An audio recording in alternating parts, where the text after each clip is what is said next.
Punjabi radio ਜੋ S ਸੁਣ ਰਹੇ ਸਾਰੇ ਸਰੋਤਿਆਂ ਨੂੰ ਬਲਵਿੰਦਰ ਕੌਰ ਵੱਲੋਂ ਪਿਆਰ ਭਰੀ ਸਤਿ ਸ੍ਰੀ ਅਕਾਲ। ਤੇ ਜੀ ਪ੍ਰੋਗਰਾਮ ਖਬਰ ਤੇ ਨਜ਼ਰ ਪ੍ਰੋਗਰਾਮ ਦੇ ਵਿੱਚ ਸਾਡੇ ਨਾਲ ਹੋਣਗੇ ਬਲਤੇਜ ਪੰਨੂ ਜੀ, ਦੱਸਣਗੇ ਕਿ ਅੱਜ ਦੀਆਂ ਉੱਥੇ ਕੀ ਖਬਰਾਂ ਨੇ। ਜੀ ਖਬਰਾਂ ਤੋਂ ਪਹਿਲਾਂ ਧੰਨਵਾਦ ਕਰਨਾ ਚਾਹੁੰਦੇ ਸਾਡੇ ਸਪਾਂਸਰ ਦਾ, ਜਿਨ੍ਹਾਂ ਨੇ ਇਸ ਪ੍ਰੋਗਰਾਮ ਨੂੰ ਸਪਾਂਸਰ ਕਰਕੇ ਆਪ ਸਭ ਤੱਕ ਪਹੁੰਚਾਇਆ। ਜੀ ਸੂਬੇਦਾਰ ਸਰਜੀਤ ਸਿੰਘ ਗੂਰਾ ਤੇ ਪਰਿਵਾਰ ਸੈਨੋਜੇ ਤੋਂ, ਖਾਲਸਾ ਇੰਸ਼ੋਰੈਂਸ ਏਜੰਸੀ ਸੈਨੋਜੇ ਤੋਂ, ਗੁਰਦੀਪ ਸਿੰਘ ਬਿਰਦੀ ਕਲੋਵਸ ਤੋਂ, ਅਸ਼ਾਨਜੀਤ ਸਿੰਘ ਕਲੋਟੀ ਤੇ ਪਰਿਵਾਰ ਜੁੱਬਾ ਸਿਟੀ ਤੋਂ, ਸਤਨਾਮ ਸਿੰਘ ਗਿੱਲ ਜੀ ਕਲੋਵਸ ਤੋਂ, ਸੁਰਿੰਦਰ ਕੌਰ ਧਾਮੀ ਤੇ ਪਰਿਵਾਰ ਸੀਰਸ ਤੋਂ, ਮੱਖਣ ਸਿੰਘ ਮਾਨ ਵਿਸਕਾਂਸਨ ਤੋਂ, ਬਲਦੇਵ ਸਿੰਘ ਜੀ ਧਾਲੀਵਾਲ ਰਿਨੋ ਤੋਂ, ਦਲਵੀਰ ਸਿੰਘ ਗਿੱਲ ਲਾਇਵਕ ਤੋਂ, ਮਿਲਾ ਸੰਘੇੜਾ ਜੀ ਸੈਨੋਜੇ ਤੋਂ। ਬਹੁਤ ਬਹੁਤ ਇਹਨਾਂ ਦੇ ਧੰਨਵਾਦੀ। ਇਹਨਾਂ ਨੇ ਇਸ ਪ੍ਰੋਗਰਾਮ ਨੂੰ ਸਪਾਂਸਰ ਕੀਤਾ। ਸਾਡੇ ਨਾਲ ਜੁੜ ਚੁੱਕੇ ਨੇ ਬਲਤੇਜ ਪੰਨੂ ਜੀ। ਸਤਿ ਸ਼੍ਰੀ ਅਕਾਲ, ਸਵਾਗਤ ਹੈ ਜੀ। ਸਤਿ ਸ਼੍ਰੀ ਅਕਾਲ ਜੀ, ਧੰਨਵਾਦ ਜੀ, ਬਹੁਤ ਮਿਹਰਬਾਨੀ ਜੀ। ਅਤੇ ਬਲਤੇਜ ਪੰਨੂ ਜੀ, ਜਿਹੜੀ ਕਾਫੀ ਦਿਨਾਂ ਤੋਂ ਆਪਾਂ ਨੂੰ ਉਡੀਕ ਸੀਗੀ ਆਮ ਆਦਮੀ ਪਾਰਟੀ ਦੀ ਲਿਸਟ, ਤੇ ਕਹਿੰਦੇ ਕਿ 22 ਬੰਦਿਆਂ ਦੀ ਜਿਹੜੀ ਲਿਸਟ ਆ ਉਹ ਤਿਆਰ ਹੋ ਗਈ ਆ। ਕੀ ਰਿਹਾ, ਜਿਹੜੇ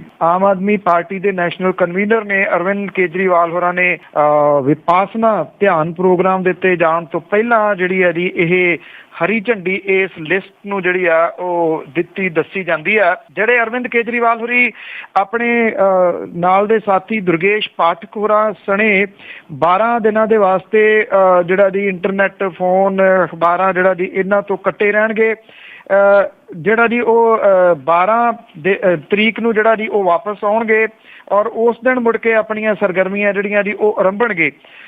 ਇਹਦੇ ਵਾਸਤੇ ਜਿਹੜੀ ਲਿਸਟ ਜਾਰੀ, ਜਿਹਦੇ ਚਰਚੇ ਹੋ ਰਹੇ ਨੇ ਇਸ ਵੇਲੇ, ਇਹ ਤਕਰੀਬਨ 22 ਉਮੀਦਵਾਰਾਂ ਦੀ ਲਿਸਟ ਜਿਹੜੀ ਹੈ ਜੀ ਉਹ ਦੱਸੀ ਦੀ ਆ, ਜਿਹਦੇ ਵਿੱਚ ਜਿਹੜੇ ਫੂਲਕਾ ਸਾਹਿਬ ਨੇ ਉਹ ਹਲਕਾ ਦਾਖਾ ਤੋਂ ਉਮੀਦਵਾਰ ਜਿਹੜੇ ਅੱਜ ਬਣਾਏ ਜਾਣ ਦੇ ਚਰਚੇ ਨੇ। ਹਿੰਮਤ ਸਿੰਘ ਸ਼ੇਰਗਿੱਲ ਹੋਰੀ ਮੋਹਾਲੀ ਤੋਂ, ਹਰਜੋਤ ਸਿੰਘ ਬੈਂਸ ਜਿਹੜੇ ਯੂਥ ਦੇ ਪ੍ਰਧਾਨ ਨੇ ਆਮ ਆਦਮੀ ਪਾਰਟੀ ਦੇ, ਉਹ ਸਾਹਨੇਵਾਲ ਹਲਕੇ ਤੋਂ ਜਿਹੜੇ ਆ ਜੀ ਉਹ ਉਮੀਦਵਾਰ ਬਣਾਏ ਜਾਣ ਦੇ ਚਰਚੇ ਨੇ। ਬੇਸ਼ੱਕ ਇਹ ਜਿਹੜੀਆਂ ਅਖਬਾਰੀ ਰਿਪੋਰਟਾਂ ਨੇ ਉਹ ਇਹ ਕਹਿੰਦੀਆਂ ਨੇ ਕਿ ਇਹਦੇ ਵਿੱਚ ਬਲਜਿੰਦਰ ਕੌਰ ਦਾ ਨਾਮ ਵੀ ਸ਼ਾਮਲ ਹੈ ਤਲਵੰਡੀ ਸਾਬੋ ਤੋਂ, ਜਦੋਂ ਕਿ ਮੇਰੀ ਜਾਣਕਾਰੀ ਦੇ ਮੁਤਾਬਕ ਸ਼ਾਇਦ ਬਲਜਿੰਦਰ ਕੌਰ ਹੋਰਾਂ ਵਾਲੀ ਜਿਹੜੀ ਨਾਮ ਹੈ ਜੀ ਉਹ ਹਾਲ ਦੀ ਘੜੀ ਰੋਕਿਆ ਗਿਆ। ਉਹ ਇਸ ਲਿਸਟ ਦੇ ਵਿੱਚ ਸ਼ਾਇਦ ਹੋ ਸਕਦਾ ਜੀ ਜਿਹੜਾ ਸ਼ਾਮਲ ਨਾ ਹੋਵੇ। ਜਿਹੜੇ ਦੂਜੀਆਂ ਸਿਆਸੀ ਪਾਰਟੀਆਂ ਤੋਂ ਆਏ ਹੋਏ ਲੋਕ ਨੇ ਉਹਨਾਂ ਨੂੰ ਇਸ ਲਿਸਟ ਦੇ ਵਿੱਚ ਸ਼ਾਮਲ ਨਹੀਂ ਕੀਤਾ ਗਿਆ। ਇਹਦੇ ਵਿੱਚ ਸੁੱਚਾ ਸਿੰਘ ਛੋਟੇਪੁਰ ਹੋਰਾਂ ਦਾ ਨਾਮ ਵੀ ਜਿਹੜਾ ਜੀ ਸ਼ਾਮਲ ਹੈ, ਜਿਨ੍ਹਾਂ ਨੂੰ ਲਿਸਟ ਦੇ ਵਿੱਚ ਸ਼ਾਮਲ ਨਹੀਂ ਜਿਹੜਾ ਜੀ ਉਹ ਕੀਤਾ ਗਿਆ।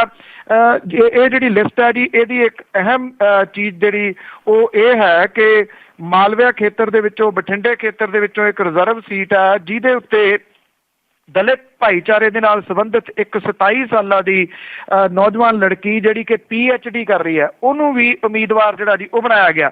ਸ਼ਾਇਦ ਇਹ ਸਭ ਤੋਂ ਛੋਟੀ ਉਮਰ ਦੀ ਜਿਹੜੀ ਹੈ ਜੀ ਉਹ ਹੋਊਗੀ ਜਿਹੜੀ ਲਿਸਟ ਆਈ ਹੈ ਉਹਦੇ ਮੁਤਾਬਕ। ਤੋ ਜਿਹੜਾ ਬਲਜਿੰਦਰ ਕੌਰ ਹੋਰਾਂ ਦਾ ਨਾਮ ਹੈ ਜੀ, ਇਹ ਕਿਹਾ ਜਾ ਰਿਹਾ ਹੈ ਕਿ ਸ਼ਾਇਦ ਕੁਝ ਉਹਨਾਂ ਦੇ ਉੱਤੇ ਕਿੰਤੂ ਪਰੰਤੂ ਜਿਹੜੇ ਆ ਜੀ ਉਹ ਉੱਠੇ ਆ, ਕੋਈ ਕਿਸੇ ਜਾਇਦਾਦ ਨੂੰ ਜਿਹੜਾ ਲੈ ਕੇ ਜਿਹੜੇ ਪਿਛਲੇ ਦਿਨਾਂ ਤੋਂ ਕੁਝ ਕਾਗਜ਼ ਪੱਤਰ ਚੱਲਦੇ ਸਨ, ਸ਼ਾਇਦ ਉਹਦੀ ਵਜ੍ਹਾ ਕਰਕੇ ਉਹਨਾਂ ਦਾ ਨਾਮ ਜਿਹੜਾ ਜੀ ਇਹ ਰੋਕਿਆ ਜਾ ਸਕਦਾ ਆ। ਇੱਕ ਨਾਮ ਹੋਰ ਜਿਹੜਾ ਰੋਕਿਆ ਜਾ ਸਕਦਾ ਉਹ ਕਰਤਾਰ ਸਿੰਘ ਸੰਧਵਾ ਹੋਰਾਂ ਦਾ ਹੈ, ਜਿਹੜਾ ਕਿ ਗਿਆਨੀ ਜੈਲ ਸਿੰਘ ਹੋਰਾਂ ਦੇ ਪੋਤਰੇ ਨੇ। ਉਹਨਾਂ ਦੇ ਉੱਤੇ ਵੀ ਕੁਝ ਕੰਟਰੋਵਰਸੀਜ਼ ਜਿਹੜੀਆਂ ਜੀ ਉਹ ਚੱਲ ਰਹੀਆਂ ਨੇ। ਬਾਕੀ ਇਹ ਲਿਸਟ ਆ ਜੂਗੀ ਉਦੋਂ ਹੀ ਇਹ ਦੰਦ ਕਥਾਵਾਂ ਜਿਹੜੀਆਂ ਜੀ ਉਹ ਖਤਮ ਹੋਣੀਆਂ ਨੇ। ਉਂਝ ਵੈਸੇ ਜਿਹੜੇ ਉਮੀਦਵਾਰੀ ਦੇ ਚਾਹਵਾਨ ਨੇ ਜੀ ਉਹ ਕਨਸੋਆਂ ਜ਼ਰੂਰ ਲੈਂਦੇ ਫਿਰਦੇ ਨੇ ਫੋਨ ਵਗੈਰਾ ਕਰਕੇ ਕਿ ਉਹਨਾਂ ਦੇ ਨਾਮ ਵੀ ਸ਼ਾਮਲ ਆਏ ਜਾਂ ਨਹੀਂ। ਕੁਝ ਥਾਵਾਂ ਤੋਂ ਪਾਰਟੀ ਨੂੰ ਬੜੀ ਮੁਸ਼ਕਲ ਦਾ ਸਾਹਮਣਾ ਕਰਨਾ ਪੈ ਰਿਹਾ। ਸੈਂਕੜਿਆਂ ਦੀ ਗਿਣਤੀ ਦੇ ਵਿੱਚ ਨਾਮ ਜਿਹੜੇ ਨੇ ਜੀ ਉਹ ਸਾਹਮਣੇ ਆ ਗਏ ਨੇ ਜਿਹੜੇ ਚੋਣ ਲੜਨਾ ਚਾਹੁੰਦੇ ਨੇ। ਉਂਝ ਵੈਸੇ ਇਹ ਦੱਸਿਆ ਗਿਆ ਜੀ ਕਿ 12 ਅਗਸਤ ਨੂੰ ਜਦੋਂ ਵਾਪਸ ਆਉਣਗੇ ਅਰਵਿੰਦ ਕੇਜਰੀਵਾਲ ਹੋਰੀ, ਉਸੇ ਦਿਨ ਨਵਜੋਤ ਸਿੰਘ ਸਿੱਧੂ ਹੋਰਾਂ ਦੀ ਸ਼ਮੂਲੀਅਤ ਜਿਹੜੀ ਹੈ ਜੀ ਉਹ ਪਾਰਟੀ ਦੇ ਵਿੱਚ ਕਰਵਾਉਣਗੇ। ਜੀ ਬਿਲਕੁਲ, ਜਿਹੜੀ ਤੁਸੀਂ ਗੱਲ ਕੀਤੀ ਕਿ ਪੰਜਾਬ ਦੇ ਵਿੱਚ ਉਹ ਪ੍ਰੋਬਲਮ ਹੋ ਸਕਦੀ, ਪਰ ਪੰਜਾਬ ਦੇ ਵਿੱਚ ਹੀ ਬਹੁਤ ਜ਼ਿਆਦਾ ਜਿਹੜੀ ਉਹ ਪ੍ਰੋਬਲਮ ਹੁੰਦੀ ਆ ਕਿ ਹਰ ਕੋਈ ਕਹਿੰਦਾ ਕਿ ਮੈਂ ਲੀਡਰ ਹਾਂ, ਵਰਕਰ ਨਹੀਂ ਕੋ ਰਹਿਣਾ ਚਾਹੁੰਦਾ। ਅੱਗੇ ਆਪਾਂ ਗ੍ਰੇਸ ਨੰਬਰਾਂ ਦੀ ਗੱਲ ਕਰੀਏ ਕਿ ਕਾਫੀ ਦਿਨ ਉਹ ਜਿਹੜਾ ਮੁੱਦਾ ਆ ਭਖਿਆ ਸੀਗਾ ਗ੍ਰੇਸ ਨੰਬਰਾਂ ਵਾਲਾ, ਤੇ ਹੁਣ ਉਹੀ ਮਾਮਲਾ ਹਾਈ ਕੋਰਟ ਦੇ ਵਿੱਚ। ਬਿਲਕੁਲ ਜੀ, ਬੜੀਆਂ ਵੱਡੀਆਂ ਖਬਰਾਂ ਜਿਹੜੀਆਂ ਮੱਲੀਆਂ ਸਨ ਇਸ ਮੁੱਦੇ ਨੇ। ਜਿਹੜਾ ਇੱਕ ਵਾਰੀ ਫੇਰ ਚੇਤਾ ਮੈਂ ਕਰਾ ਦਾਂ ਕਿ ਮੁੱਦਾ ਕੀ ਸੀਗਾ ਕਿ ਜਿਹੜੇ ਸਟੂਡੈਂਟ ਨੇ 10ਵੀਂ ਦੇ +1 +2 ਦੇ, ਪੰਜਾਬ ਸਕੂਲ ਸਿੱਖਿਆ ਬੋਰਡ ਨੇ ਆਪਣੀ ਪਿੱਠ ਥਪਥਪਾਉਣ ਦੇ ਵਾਸਤੇ, ਚੰਗਾ ਨਤੀਜਾ ਬਣਾਉਣ ਦੇ ਵਾਸਤੇ ਗ੍ਰੇਸ ਨੰਬਰਾਂ ਦੇ ਢੇਰ ਲਾਤੇ। 6 ਨੰਬਰ ਹਾਸਲ ਕੀਤੇ ਸਟੂਡੈਂਟ ਨੇ, 7 ਨੰਬਰ ਹਾਸਲ ਕੀਤੇ, ਜਿਹੜਾ ਫਾਈਨਲ ਐਗਜ਼ਾਮ ਸੀ ਉਹਦੇ ਵਿੱਚੋਂ 10 ਨੰਬਰ ਹਾਸਲ ਕੀਤੇ ਤੇ ਉਹਨੂੰ 10, 15, 20, 25, 30 ਤੱਕ ਜਿਹੜੇ ਸੀਗੇ ਜੀ ਉਹ ਗ੍ਰੇਸ ਨੰਬਰ ਦੇ ਦਿੱਤੇ ਤਾਂ ਕਿ ਮੈਰਿਟ ਸੂਚੀ ਜਿਹੜੀ ਆ ਜੀ ਉਹ ਬਣਾਈ ਜਾਵੇ। ਜਦੋਂ ਇਹ ਮੁੱਦਾ ਅੰਦਰੋਂ ਜਿਹੜਾ ਜੀ ਉਹ ਨਿਕਲਿਆ, ਸਰਕਾਰ ਦੇ ਕੋਲੇ ਜਵਾਬ ਦੇਣ ਨੂੰ ਕੁਝ ਨਹੀਂ ਹੈਗਾ ਸੀਗਾ। ਜਿਹੜੇ ਸਿੱਖਿਆ ਮੰਤਰੀ ਨੇ ਉਹ ਕਲਾਸਾਂ ਲਾਈ ਜਾਂਦੇ ਨੇ, ਟੀਚਰਾਂ ਦੀਆਂ ਗ੍ਰੇਸ ਨੰਬਰਾਂ ਵਾਲੇ ਮਾਮਲੇ ਤੇ ਬੋਲਦੇ ਨਹੀਂ।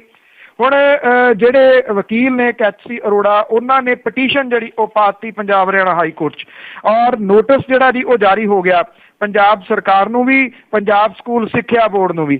ਜਿਹੜਾ ਇਹ ਨੋਟਿਸ ਦਿੱਤਾ ਗਿਆ ਉਹਦੇ ਵਿੱਚ ਪਟੀਸ਼ਨ ਕਰਤਾ ਨੇ ਇਹ ਮੰਗ ਕੀਤੀ ਆ ਕਿ ਇਸ ਪੰਜਾਬ ਸਕੂਲ ਸਿੱਖਿਆ ਬੋਰਡ ਦੀ ਚੇਅਰਪਰਸਨ ਜਿਹੜੀ ਤੇਜਿੰਦਰ ਕੌਰ ਹੈ ਉਹਨੂੰ ਉਹਦੇ ਅਹੁਦੇ ਤੋਂ ਫਾਰਗ ਕੀਤਾ ਜਾਵੇ ਕਿਉਂਕਿ ਉਹਨੇ ਇਹ ਬਲੰਡਰ ਮਿਸਟੇਕ ਜਿਹੜੀ ਆ ਉਹ ਕੀਤੀ ਆ। ਨਾਲ ਦੀ ਨਾਲ ਇਹ ਵੀ ਮੰਗ ਕੀਤੀ ਗਈ ਆ ਕਿ ਜਿਹੜੇ ਸਰਟੀਫਿਕੇਟ ਜਾਰੀ ਕਰਨੇ ਨੇ ਬੱਚਿਆਂ ਨੂੰ, ਉਹਨਾਂ ਦੇ ਉੱਤੇ ਇਹ ਗੱਲ ਮੈਂਸ਼ਨ ਕੀਤੀ ਜਾਵੇ ਕਿ ਉਹਨੇ ਕਿੰਨੇ ਨੰਬਰ ਲਏ ਆ, ਕਿੰਨੇ ਉਹਨੂੰ ਗ੍ਰੇਸ ਮਾਰਕਸ ਜਿਹੜੇ ਆ ਜੀ ਉਹ ਦਿੱਤੇ ਗਏ ਆ। ਜਿਹੜੇ ਐਚ.ਸੀ. ਅਰੋੜਾ ਨੇ ਉਹਨਾਂ ਨੇ ਇਹ ਗੱਲ ਕਹੀ ਆ ਕਿ ਇਹ ਬੱਚਿਆਂ ਦਾ ਭਵਿੱਖ ਤਬਾਹ ਕਰਨ ਵੱਲ ਨੂੰ ਪੁੱਟਿਆ ਗਿਆ ਕਦਮ ਹੈ ਕਿਉਂਕਿ ਵੇਖਣ ਵਾਲੀ ਗੱਲ ਇਹਦੇ ਵਿੱਚ ਇਹ ਆ ਕਿ ਜਿਹੜੇ ਬੱਚੇ ਨੂੰ 10th +1 +2 ਦੇ ਵਿੱਚੋਂ 7 ਨੰਬਰ ਲੈਣ ਤੇ 30 ਨੰਬਰ ਦੇ ਕੇ ਅੱਗੇ ਪਹੁੰਚਾ ਦਿੱਤਾ ਗਿਆ, ਉਹ ਕਾਲਜਸ ਦੀ ਪੜ੍ਹਾਈ ਦੇ ਵਿੱਚ ਕਿਵੇਂ ਚੱਲ ਸਕਣਗੇ ਜੀ? ਇਹ ਆਪਣੇ ਆਪ ਦੇ ਵਿੱਚ ਬਹੁਤ ਵੱਡਾ ਸਵਾਲ ਹੈ ਜੀ। ਬਿਲਕੁਲ, ਅੱਗੇ ਜਾ ਕੇ ਤੇ ਸਵਾਲ ਇਹ ਜਿਹੜੇ ਬਹੁਤ ਵੱਡੇ ਹੋਣਗੇ। ਤੇ ਅੱਗੇ ਇੱਕ ਮਾਮਲਾ ਸਾਹਮਣੇ ਆ ਜੀ, ਗੁਜਰਾਤ ਦੀ ਮੁੱਖ ਮੰਤਰੀ ਨੇ ਅਸਤੀਫਾ ਦੇ ਦਿੱਤਾ, ਪਰ ਅਸਤੀਫੇ ਤੋਂ ਬਾਅਦ ਉਹਦੇ ਲਈ ਕਿਹੜਾ ਅਹੁਦਾ ਲੱਭਿਆ ਜਾਊਗਾ? ਦੇਖੋ, ਇਹ ਮਾਮਲਾ ਬੜਾ ਚਰਚਾ ਦੇ ਵਿੱਚ ਹੈ ਜੀ। ਅਸਲ ਤੇ ਫੇਸਬੁੱਕ ਦੇ ਉੱਤੇ ਅਸਤੀਫਾ ਦਿੱਤਾ ਇਸ ਕਰਕੇ ਚਰਚਾ ਦੇ ਵਿੱਚ ਹੈ। ਆਨੰਦੀਬੇਨ ਜਿਹੜੇ ਨੇ ਜੀ ਉਹ ਘਿਰੇ ਹੋਏ ਨੇ ਵੱਖ-ਵੱਖ ਮਾਮਲਿਆਂ ਦੇ ਉੱਤੇ, ਖਾਸ ਤੌਰ ਦੇ ਉੱਤੇ ਪਾਟੀਦਾਰ ਪਟੇਲ ਅੰਦੋਲਨ ਜਿਹੜਾ ਜੀ ਉਹ ਸਭ ਨੂੰ ਪਤਾ ਹੈ ਕਿ ਕਿਹੜੇ ਤਰੀਕੇ ਦੇ ਨਾਲ ਉਹਨੇ ਗੁਜਰਾਤ ਦੇ ਵਿੱਚ ਲੱਖਾਂ ਦੀ ਗਿਣਤੀ ਦੇ ਵਿੱਚ ਪਟੇਲ ਭਾਈਚਾਰਾ ਇਕੱਠਾ ਕਰਤਾ ਸੀਗਾ। ਬੇਸ਼ੱਕ ਦੇਸ਼ ਧਰੋਹ ਦਾ ਇਲਜ਼ਾਮ ਲਾ ਕੇ ਜਿਹੜਾ ਸੀਗਾ ਜੀ ਇਹਦੇ ਆਗੂ ਨੂੰ ਗ੍ਰਿਫਤਾਰ ਤਾਂ ਕਰ ਲਿਆ ਗਿਆ ਪਰ ਮਾਮਲਾ ਦੱਬਿਆ ਨਹੀਂ ਗਿਆ। ਕੁਝ ਹਫ਼ਤੇ ਤੋਂ ਉੱਥੇ ਜਿਹੜਾ ਦਲਿਤ ਭਾਈਚਾਰਾ ਉਹਦੇ ਉੱਤੇ ਹੋ ਰਹੇ ਜ਼ੁਲਮਾਂ ਦੀ ਕਹਾਣੀ ਜਿਹੜੀ ਹੈ ਜੀ ਉਹ ਵੱਖ-ਵੱਖ ਟੀਵੀ ਚੈਨਲਾਂ ਤੇ ਅਖਬਾਰਾਂ ਦੇ ਵਿੱਚ ਚਰਚਾ ਦਾ ਵਿਸ਼ਾ ਬਣੀ ਹੋਈ ਆ। ਜਿਹੜਾ ਦਲਿਤ ਭਾਈਚਾਰੇ ਦੇ ਨਾਲ ਕੰਮ ਕਰਦੀਆਂ 10 ਦੇ ਕਰੀਬ ਜਥੇਬੰਦੀਆਂ ਨੇ ਉਹਨਾਂ ਹੱਥ ਮਿਲਾ ਲਿਆ। ਹੱਥ ਮਿਲਾ ਕੇ ਉਹਨਾਂ ਨੇ ਜਿਹੜਾ ਜੀ ਐਸਾ ਉੱਥੇ ਰੋਸ ਮਾਰਚ ਕੱਢਿਆ ਜਿਹਨੇ ਚੂੜਾਂ ਹਿਲਾ ਕੇ ਰੱਖਤੀਆਂ ਗੁਜਰਾਤ ਸਰਕਾਰ ਦੀਆਂ ਕਿ ਜੇ ਦਲਿਤ ਭਾਈਚਾਰਾ ਤੇ ਦੂਜੇ ਭਾਈਚਾਰੇ ਕਿਤੇ ਇਹਨਾਂ ਨੇ ਹੱਥ ਮਿਲਾ ਲਿਆ ਤੇ ਉੱਥੋਂ ਫੱਟੀ ਨਾ ਪੋਚੀ ਜਾਂਦੀ ਹੋਵੇ, ਜਿਹਦੇ ਕਰਕੇ ਆਨੰਦੀਬੇਨ ਹੋਰਾਂ ਦਾ ਜਿਹੜਾ ਅਸਤੀਫਾ ਹੈ ਉਹ ਸਾਹਮਣੇ ਲਿਆ ਕੇ ਇਹਨਾਂ ਚਰਚਾਵਾਂ ਨੂੰ ਠੱਪਣ ਦੀ ਕੋਸ਼ਿਸ਼ ਜਿਹੜੀ ਹੈ ਜੀ ਉਹ ਕੀਤੀ ਗਈ ਆ। ਆਨੰਦੀਬੇਨ ਹੋਰੀ ਕਹਿੰਦੇ ਕਿ ਸਾਡੀ ਪਾਰਟੀ ਦੇ ਵਿੱਚ ਜਦੋਂ ਬੰਦਾ ਉਮਰ ਦਰਾਜ ਹੋ ਜਾਂਦਾ, ਜ਼ਿਆਦੀ ਉਮਰ ਹੋ ਜਾਂਦੀ ਆ, ਫਿਰ ਉਹਦੇ ਵਾਸਤੇ ਕੋਈ ਥਾਂ ਨਹੀਂ ਰਹਿੰਦੀ। ਭਾਰਤੀ ਜਨਤਾ ਪਾਰਟੀ ਕਹਿੰਦੀ ਆ ਕਿ 75 ਸਾਲ ਦੇ ਜਾਂ ਇਹ ਤੋਂ ਉੱਪਰ ਹੋ ਗਏ ਉਮਰ ਦੇ ਬੰਦੇ ਦਾ ਦਿਮਾਗ ਸੁੰਗੜਨਾ ਸ਼ੁਰੂ ਹੋ ਜਾਂਦਾ, ਜਿਹਦੇ ਕਰਕੇ ਉਹ ਕੰਮ ਨਹੀਂ ਕਰ ਸਕਦਾ। ਇਸ ਕਰਕੇ ਉਹਨੂੰ ਛੁੱਟੀ ਜਿਹੜੀ ਹੈ ਜੀ ਉਹ ਦੇ ਦਿੱਤੀ ਜਾਂਦੀ ਹੈ ਸਿਆਸਤ ਤੋਂ। ਹੁਣ ਚਰਚਾ ਜਿਹੜਾ ਜੀ ਚੱਲ ਰਿਹਾ ਕਿ ਜੇ 75 ਸਾਲਾਂ ਦੇ ਆਨੰਦੀਬੇਨ ਹੋਰੀ ਹੋ ਰਹੇ ਨੇ, ਉਹਨਾਂ ਨੂੰ ਰਾਜਪਾਲ ਲਾਇਆ ਜਾ ਰਿਹਾ। ਇਹ ਰਾਜਪਾਲ ਉਹਨਾਂ ਨੂੰ ਉਸ ਸੂਬੇ ਪੰਜਾਬ ਦਾ ਲਾਇਆ ਜਾ ਰਿਹਾ ਜਿੱਥੇ 90 ਸਾਲਾਂ ਦੇ ਮੁੱਖ ਮੰਤਰੀ ਜਿਹੜੇ ਆ ਜੀ ਉਹ ਅਗਲੀਆਂ ਚੋਣਾਂ ਦੇ ਵਿੱਚ ਵੀ ਸਟਾਰ ਪ੍ਰਚਾਰਕ ਤੇ ਮੁੱਖ ਮੰਤਰੀ ਦੇ ਅਹੁਦੇ ਦੇ ਦਾਅਵੇਦਾਰ ਦੱਸੇ ਜਾਂਦੇ ਆ ਜੀ। ਕੀ ਇਹ ਸੁੰਗੜਨ ਵਾਲੀ ਬਿਮਾਰੀ ਜਿਹੜੀ ਦਿੱਲੀ ਹੈ ਜਾਂ ਬਾਕੀ ਸੂਬਿਆਂ ਦੇ ਵਿੱਚ ਵੀ ਆ? ਜੇ ਕਿਸੇ ਜਗ੍ਹਾ ਤੁਸੀਂ ਇਹ ਕਹਿ ਲਓ ਕਿ ਦਿੱਲੀ ਦੇ ਵਿੱਚ ਇਹ ਸੁੰਗੜਨ ਦੀ ਬਿਮਾਰੀ ਆ, ਗੁਜਰਾਤ ਦੇ ਵਿੱਚ ਸੁੰਗੜਨ ਦੀ ਬਿਮਾਰੀ ਆ, ਤੇ ਇਹੋ ਜਿਹਾ ਕਿਹੜਾ ਐਟਮੋਸਫੇਅਰ ਆ ਪੰਜਾਬ ਦਾ ਜਿੱਥੇ ਆ ਕੇ ਇਸ ਬਿਮਾਰੀ ਤੋਂ ਇਹ ਆਗੂ ਨਿਜਾਤ ਪਾ ਲੈਂਦੇ ਨੇ? ਤੇ ਇੱਥੇ ਜਿਹੜੇ ਆ ਜੀ ਉਹ ਬਜ਼ੁਰਗ ਵੀ ਕਹਿੰਦੇ ਨੇ ਕਿ ਅਗਲੀ ਵਾਰੀ ਇੱਕ ਵਾਰੀ ਹੋਰ ਦਿਓ ਸਾਨੂੰ। ਬਿਲਕੁਲ ਜੀ, ਪੰਜਾਬ ਹੀ ਲੱਭਾ ਆ ਜਿਹਦਾ ਵੀ ਕਹਿੰਦੇ ਆ ਵੀ ਦਿਮਾਗ ਸੁੰਗੜਿਆ ਜਾਂ ਕੁਝ ਵੀ ਹੋਇਆ ਆ ਜਾਂ ਅਕਲ ਹੀ ਸੁੰਗੜ ਗਈ ਆ, ਉਹ ਪੰਜਾਬ ਨੂੰ ਚਲਾਉਂਦੇ ਆ ਇਸ ਵੇਲੇ। ਤੇ ਅੱਗੇ ਆਪਾਂ ਗੱਲ ਕਰਦੇ ਆ ਕਿ ਜਿਹੜੀ 9 ਮੈਂਬਰੀ ਕਮੇਟੀ ਸੀਗੀ ਭਗਵੰਤ ਮਾਨ ਦਾ ਇਹਦੇ ਬਾਰੇ ਫੈਸਲਾ ਆ ਉਹ ਫਿਰ ਬੈਠੂਗੀ। ਕੱਲ ਜਿਹੜੇ ਜੀ ਇਹ ਕਮੇਟੀ ਬੈਠੀ ਜੋ ਕੱਲ ਇਹਨਾਂ ਨੇ ਫਿਰ ਸੱਦਿਆ ਸੀਗਾ ਜੀ ਮੈਂਬਰ ਪਾਰਲੀਮੈਂਟ ਭਗਵੰਤ ਮਾਨ ਹੋਰਾਂ ਨੂੰ, ਉਹਦੇ ਸਾਹਮਣੇ ਜਿਹੜੇ ਭਗਵੰਤ ਮਾਨ ਹੋਰੀ ਪੇਸ਼ ਹੋਏ ਔਰ ਜਿਹੜੀ ਪਿਛਲੀ ਜਦੋਂ ਪੇਸ਼ ਹੋਏ ਸੀ ਤਾਂ ਕਮੇਟੀ ਨੇ ਇਹ ਕਿਹਾ ਸੀਗਾ ਕਿ ਇਹਦੇ ਵਿੱਚੋਂ ਤੁਸੀਂ ਇਹ ਗੱਲ ਕੱਢ ਦਿਓ ਕਿ ਇਹ ਕਮੇਟੀ ਜਿਹੜੀ ਹੈ ਜੀ ਪ੍ਰਧਾਨ ਮੰਤਰੀ ਨਰਿੰਦਰ ਮੋਦੀ ਹੋਰਾਂ ਨੂੰ ਵੀ ਸੱਦੇ, ਇਹਦਾ ਦਾਇਰਾ ਵਧਾਵੇ। ਭਗਵੰਤ ਮਾਨ ਹੋਰਾਂ ਨੇ ਇਸ ਚਿੱਠੀ ਦੇ ਵਿੱਚ ਲਿਖਿਆ ਸੀ ਕਿਉਂਕਿ ISI ਦੀ ਤਫਤੀਸ਼ ਕਰਤਾ ਜਿਹੜੀ ਟੀਮ ਆਈ ਸੀ ਉਹਨੂੰ ਬੱਸ ਦੇ ਵਿੱਚ ਚੜਾ ਕੇ ਪਠਾਨਕੋਟ 에ਅਰਬੇਸ ਕਿਉਂ ਵਿਖਾਇਆ ਗਿਆ? ਇਹ ਮੁਲਕ ਦੀ ਸੁਰੱਖਿਆ ਦੇ ਨਾਲ ਖੇਡਣ ਵਾਲੀ ਗੱਲ ਸੀ। ਉਹਨਾਂ ਕਿਹਾ ਸੀਗਾ ਕਿ ਇਹ ਕਮੇਟੀ ਜਿਹੜੀ ਆ ਪ੍ਰਧਾਨ ਮੰਤਰੀ ਨੂੰ ਵੀ ਸੱਦੇ ਜੇ ਉਹਨਾਂ ਨੂੰ ਲੱਗਦਾ ਕਿ ਇੱਕ ਛੋਟੀ ਜਿਹੜੀ ਵੀਡੀਓ ਕਲਿੱਪ ਹੈ ਉਹ ਸੁਰੱਖਿਆ ਦੇ ਵਾਸਤੇ ਖਤਰਾ, ਤਾਂ ਇਹ ਸੁਰੱਖਿਆ ਦੇ ਵਾਸਤੇ ਵੱਡਾ ਖਤਰਾ। ਜਿਹੜੀ ਚਿੱਠੀ ਉਹਨਾਂ ਨੇ ਸਬਮਿਟ ਕੀਤੀ ਕੱਲ ਸਵੇਰੇ ਤੇ ਮੁੜ ਕੇ ਕਮੇਟੀ ਦੇ ਸਾਹਮਣੇ ਜਿਹੜਾ ਪੇਸ਼ ਹੋਏ, ਉਹਦੇ ਵਿੱਚ ਉਹਨਾਂ ਨੇ ਸਿਰਫ ਤਬਦੀਲ ਕੀ ਕੀਤਾ, ਤਰੀਕ।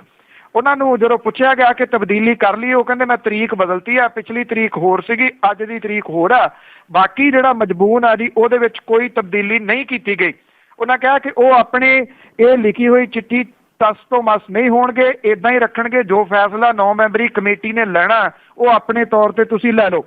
ਅੱਜ ਮੁੜ ਕੇ ਫਿਰ ਇਸ ਕਮੇਟੀ ਦੀ ਜਿਹੜੀ ਹੈ ਜੀ ਉਹ ਮੀਟਿੰਗ ਹੋਣ ਜਾ ਰਹੀ ਆ। ਕੱਲ ਨੂੰ 3 ਤਰੀਕ ਨੂੰ ਜਿਹੜੀ ਇਹ 9 ਮੈਂਬਰੀ ਕਮੇਟੀ ਆ ਇਹ ਉੱਥੇ ਲੋਕ ਸਭਾ ਦੇ ਵਿੱਚ, ਸਦਨ ਦੇ ਵਿੱਚ ਆਪਣੀ ਰਿਪੋਰਟ ਪੇਸ਼ ਕਰੂਗੀ।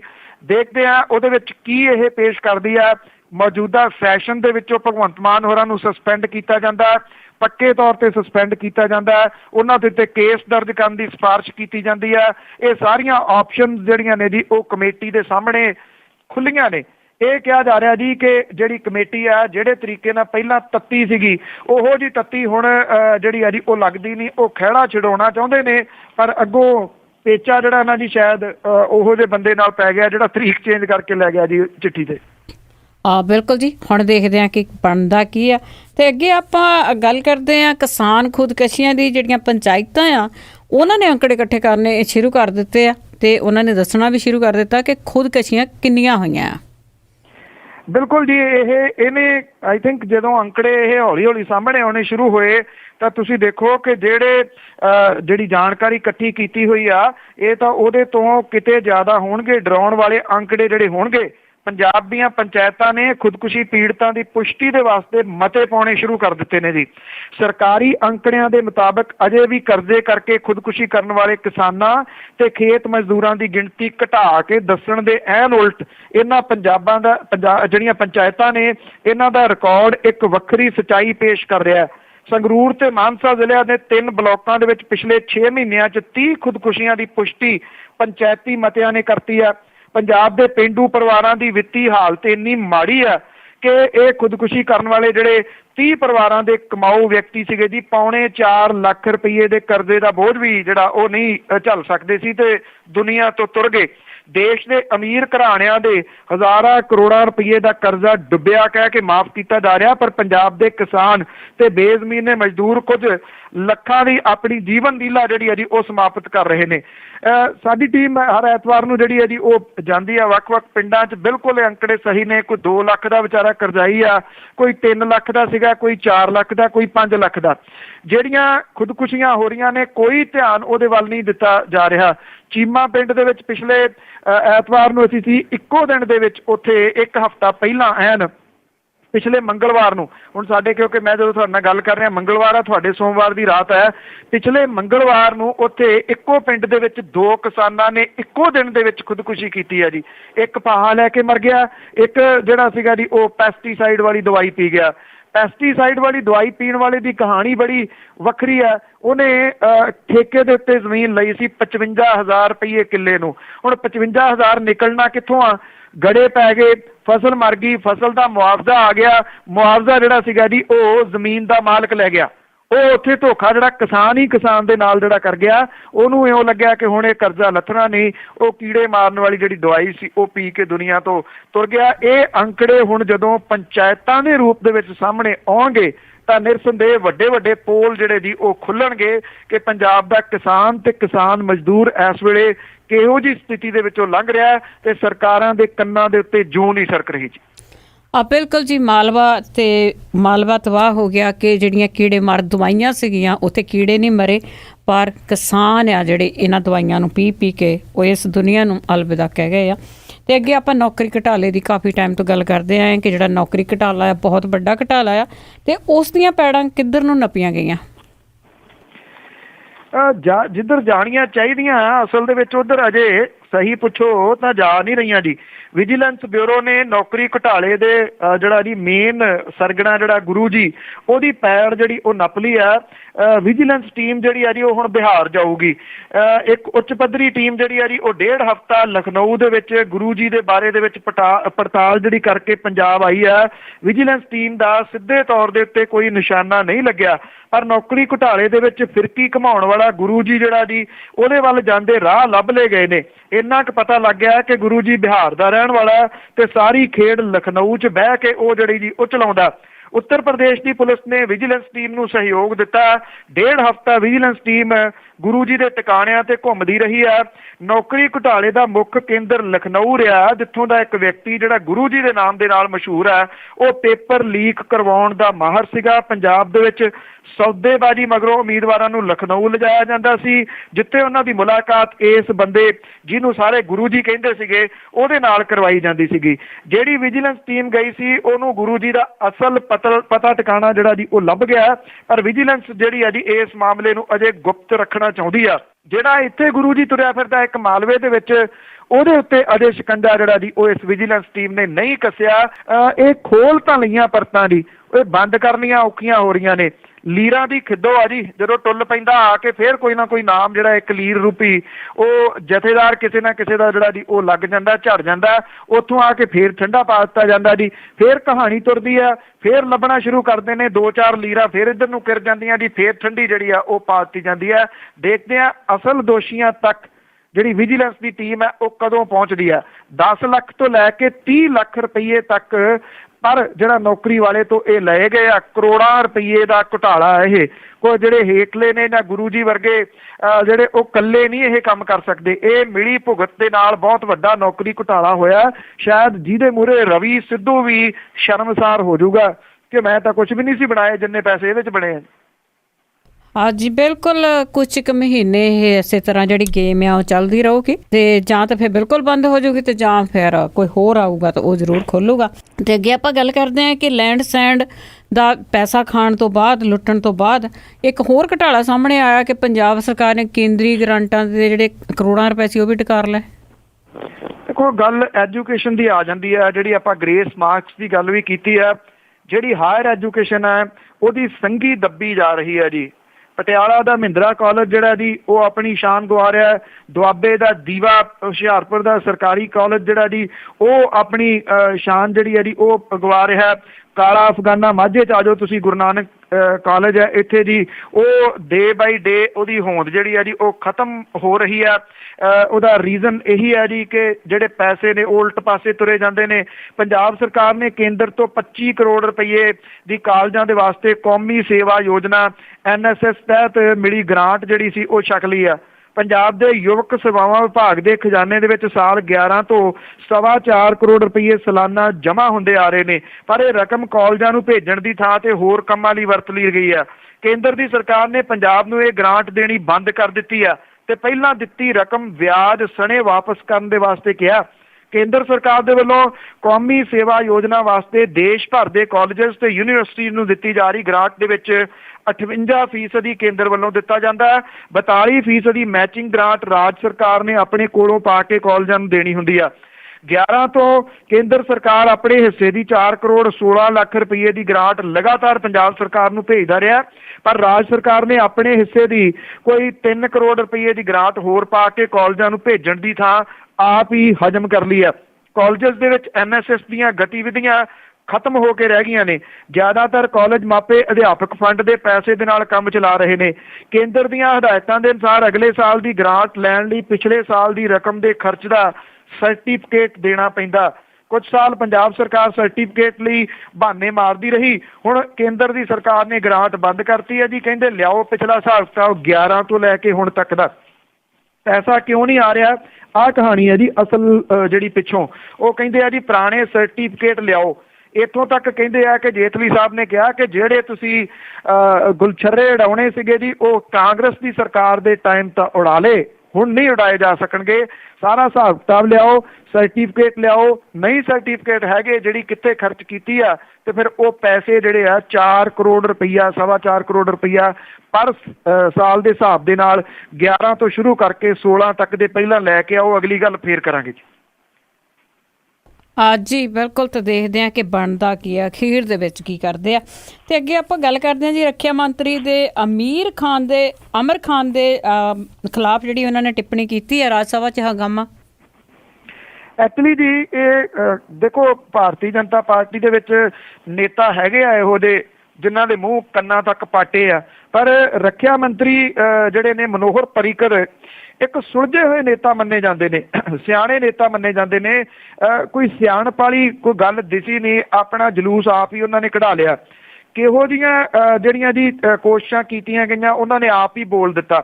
ਮਾਮਲਾ ਆਮਿਰ ਖਾਨ ਦੇ ਨਾਲ ਜੁੜਿਆ ਹੋਇਆ ਜੀ। ਆਮਿਰ ਖਾਨ ਹੋਰਾਂ ਨੇ ਪਿਛਲੇ ਸਾਲ ਇੱਕ ਪ੍ਰੋਗਰਾਮ ਦੇ ਵਿੱਚ ਬੋਲਦਿਆਂ ਹੋਇਆ ਇਹ ਗੱਲ ਕਹਿਤੀ ਸੀ, ਜਦੋਂ ਇੱਥੇ ਮਾਮਲਾ ਇੰਟੋਲਰੈਂਸ ਦਾ ਬਹੁਤ ਭਖਿਆ ਹੋਇਆ ਸੀਗਾ, ਕਿ ਉਹ ਕਹਿੰਦੇ ਕਿ ਮੇਰੀ ਪਤਨੀ ਵੀ ਡਰਦੀ ਆ, ਜਿਹੜੀ ਕਹਿੰਦੀ ਆ ਕਿ ਆਪਾਂ ਵਿਦੇਸ਼ ਦੇ ਵਿੱਚ ਜਾ ਕੇ ਕਿਉਂ ਨਾ ਰਹਿਣ ਲੱਗ ਜਾਈਏ। ਇਸ ਮਸਲੇ ਨੂੰ ਲੈ ਕੇ ਮਨੋਹਰ ਪਰਿਕਰ ਹੋਰੀ ਟਿੱਪਣੀ ਕਰ ਰਹੇ ਸੀ।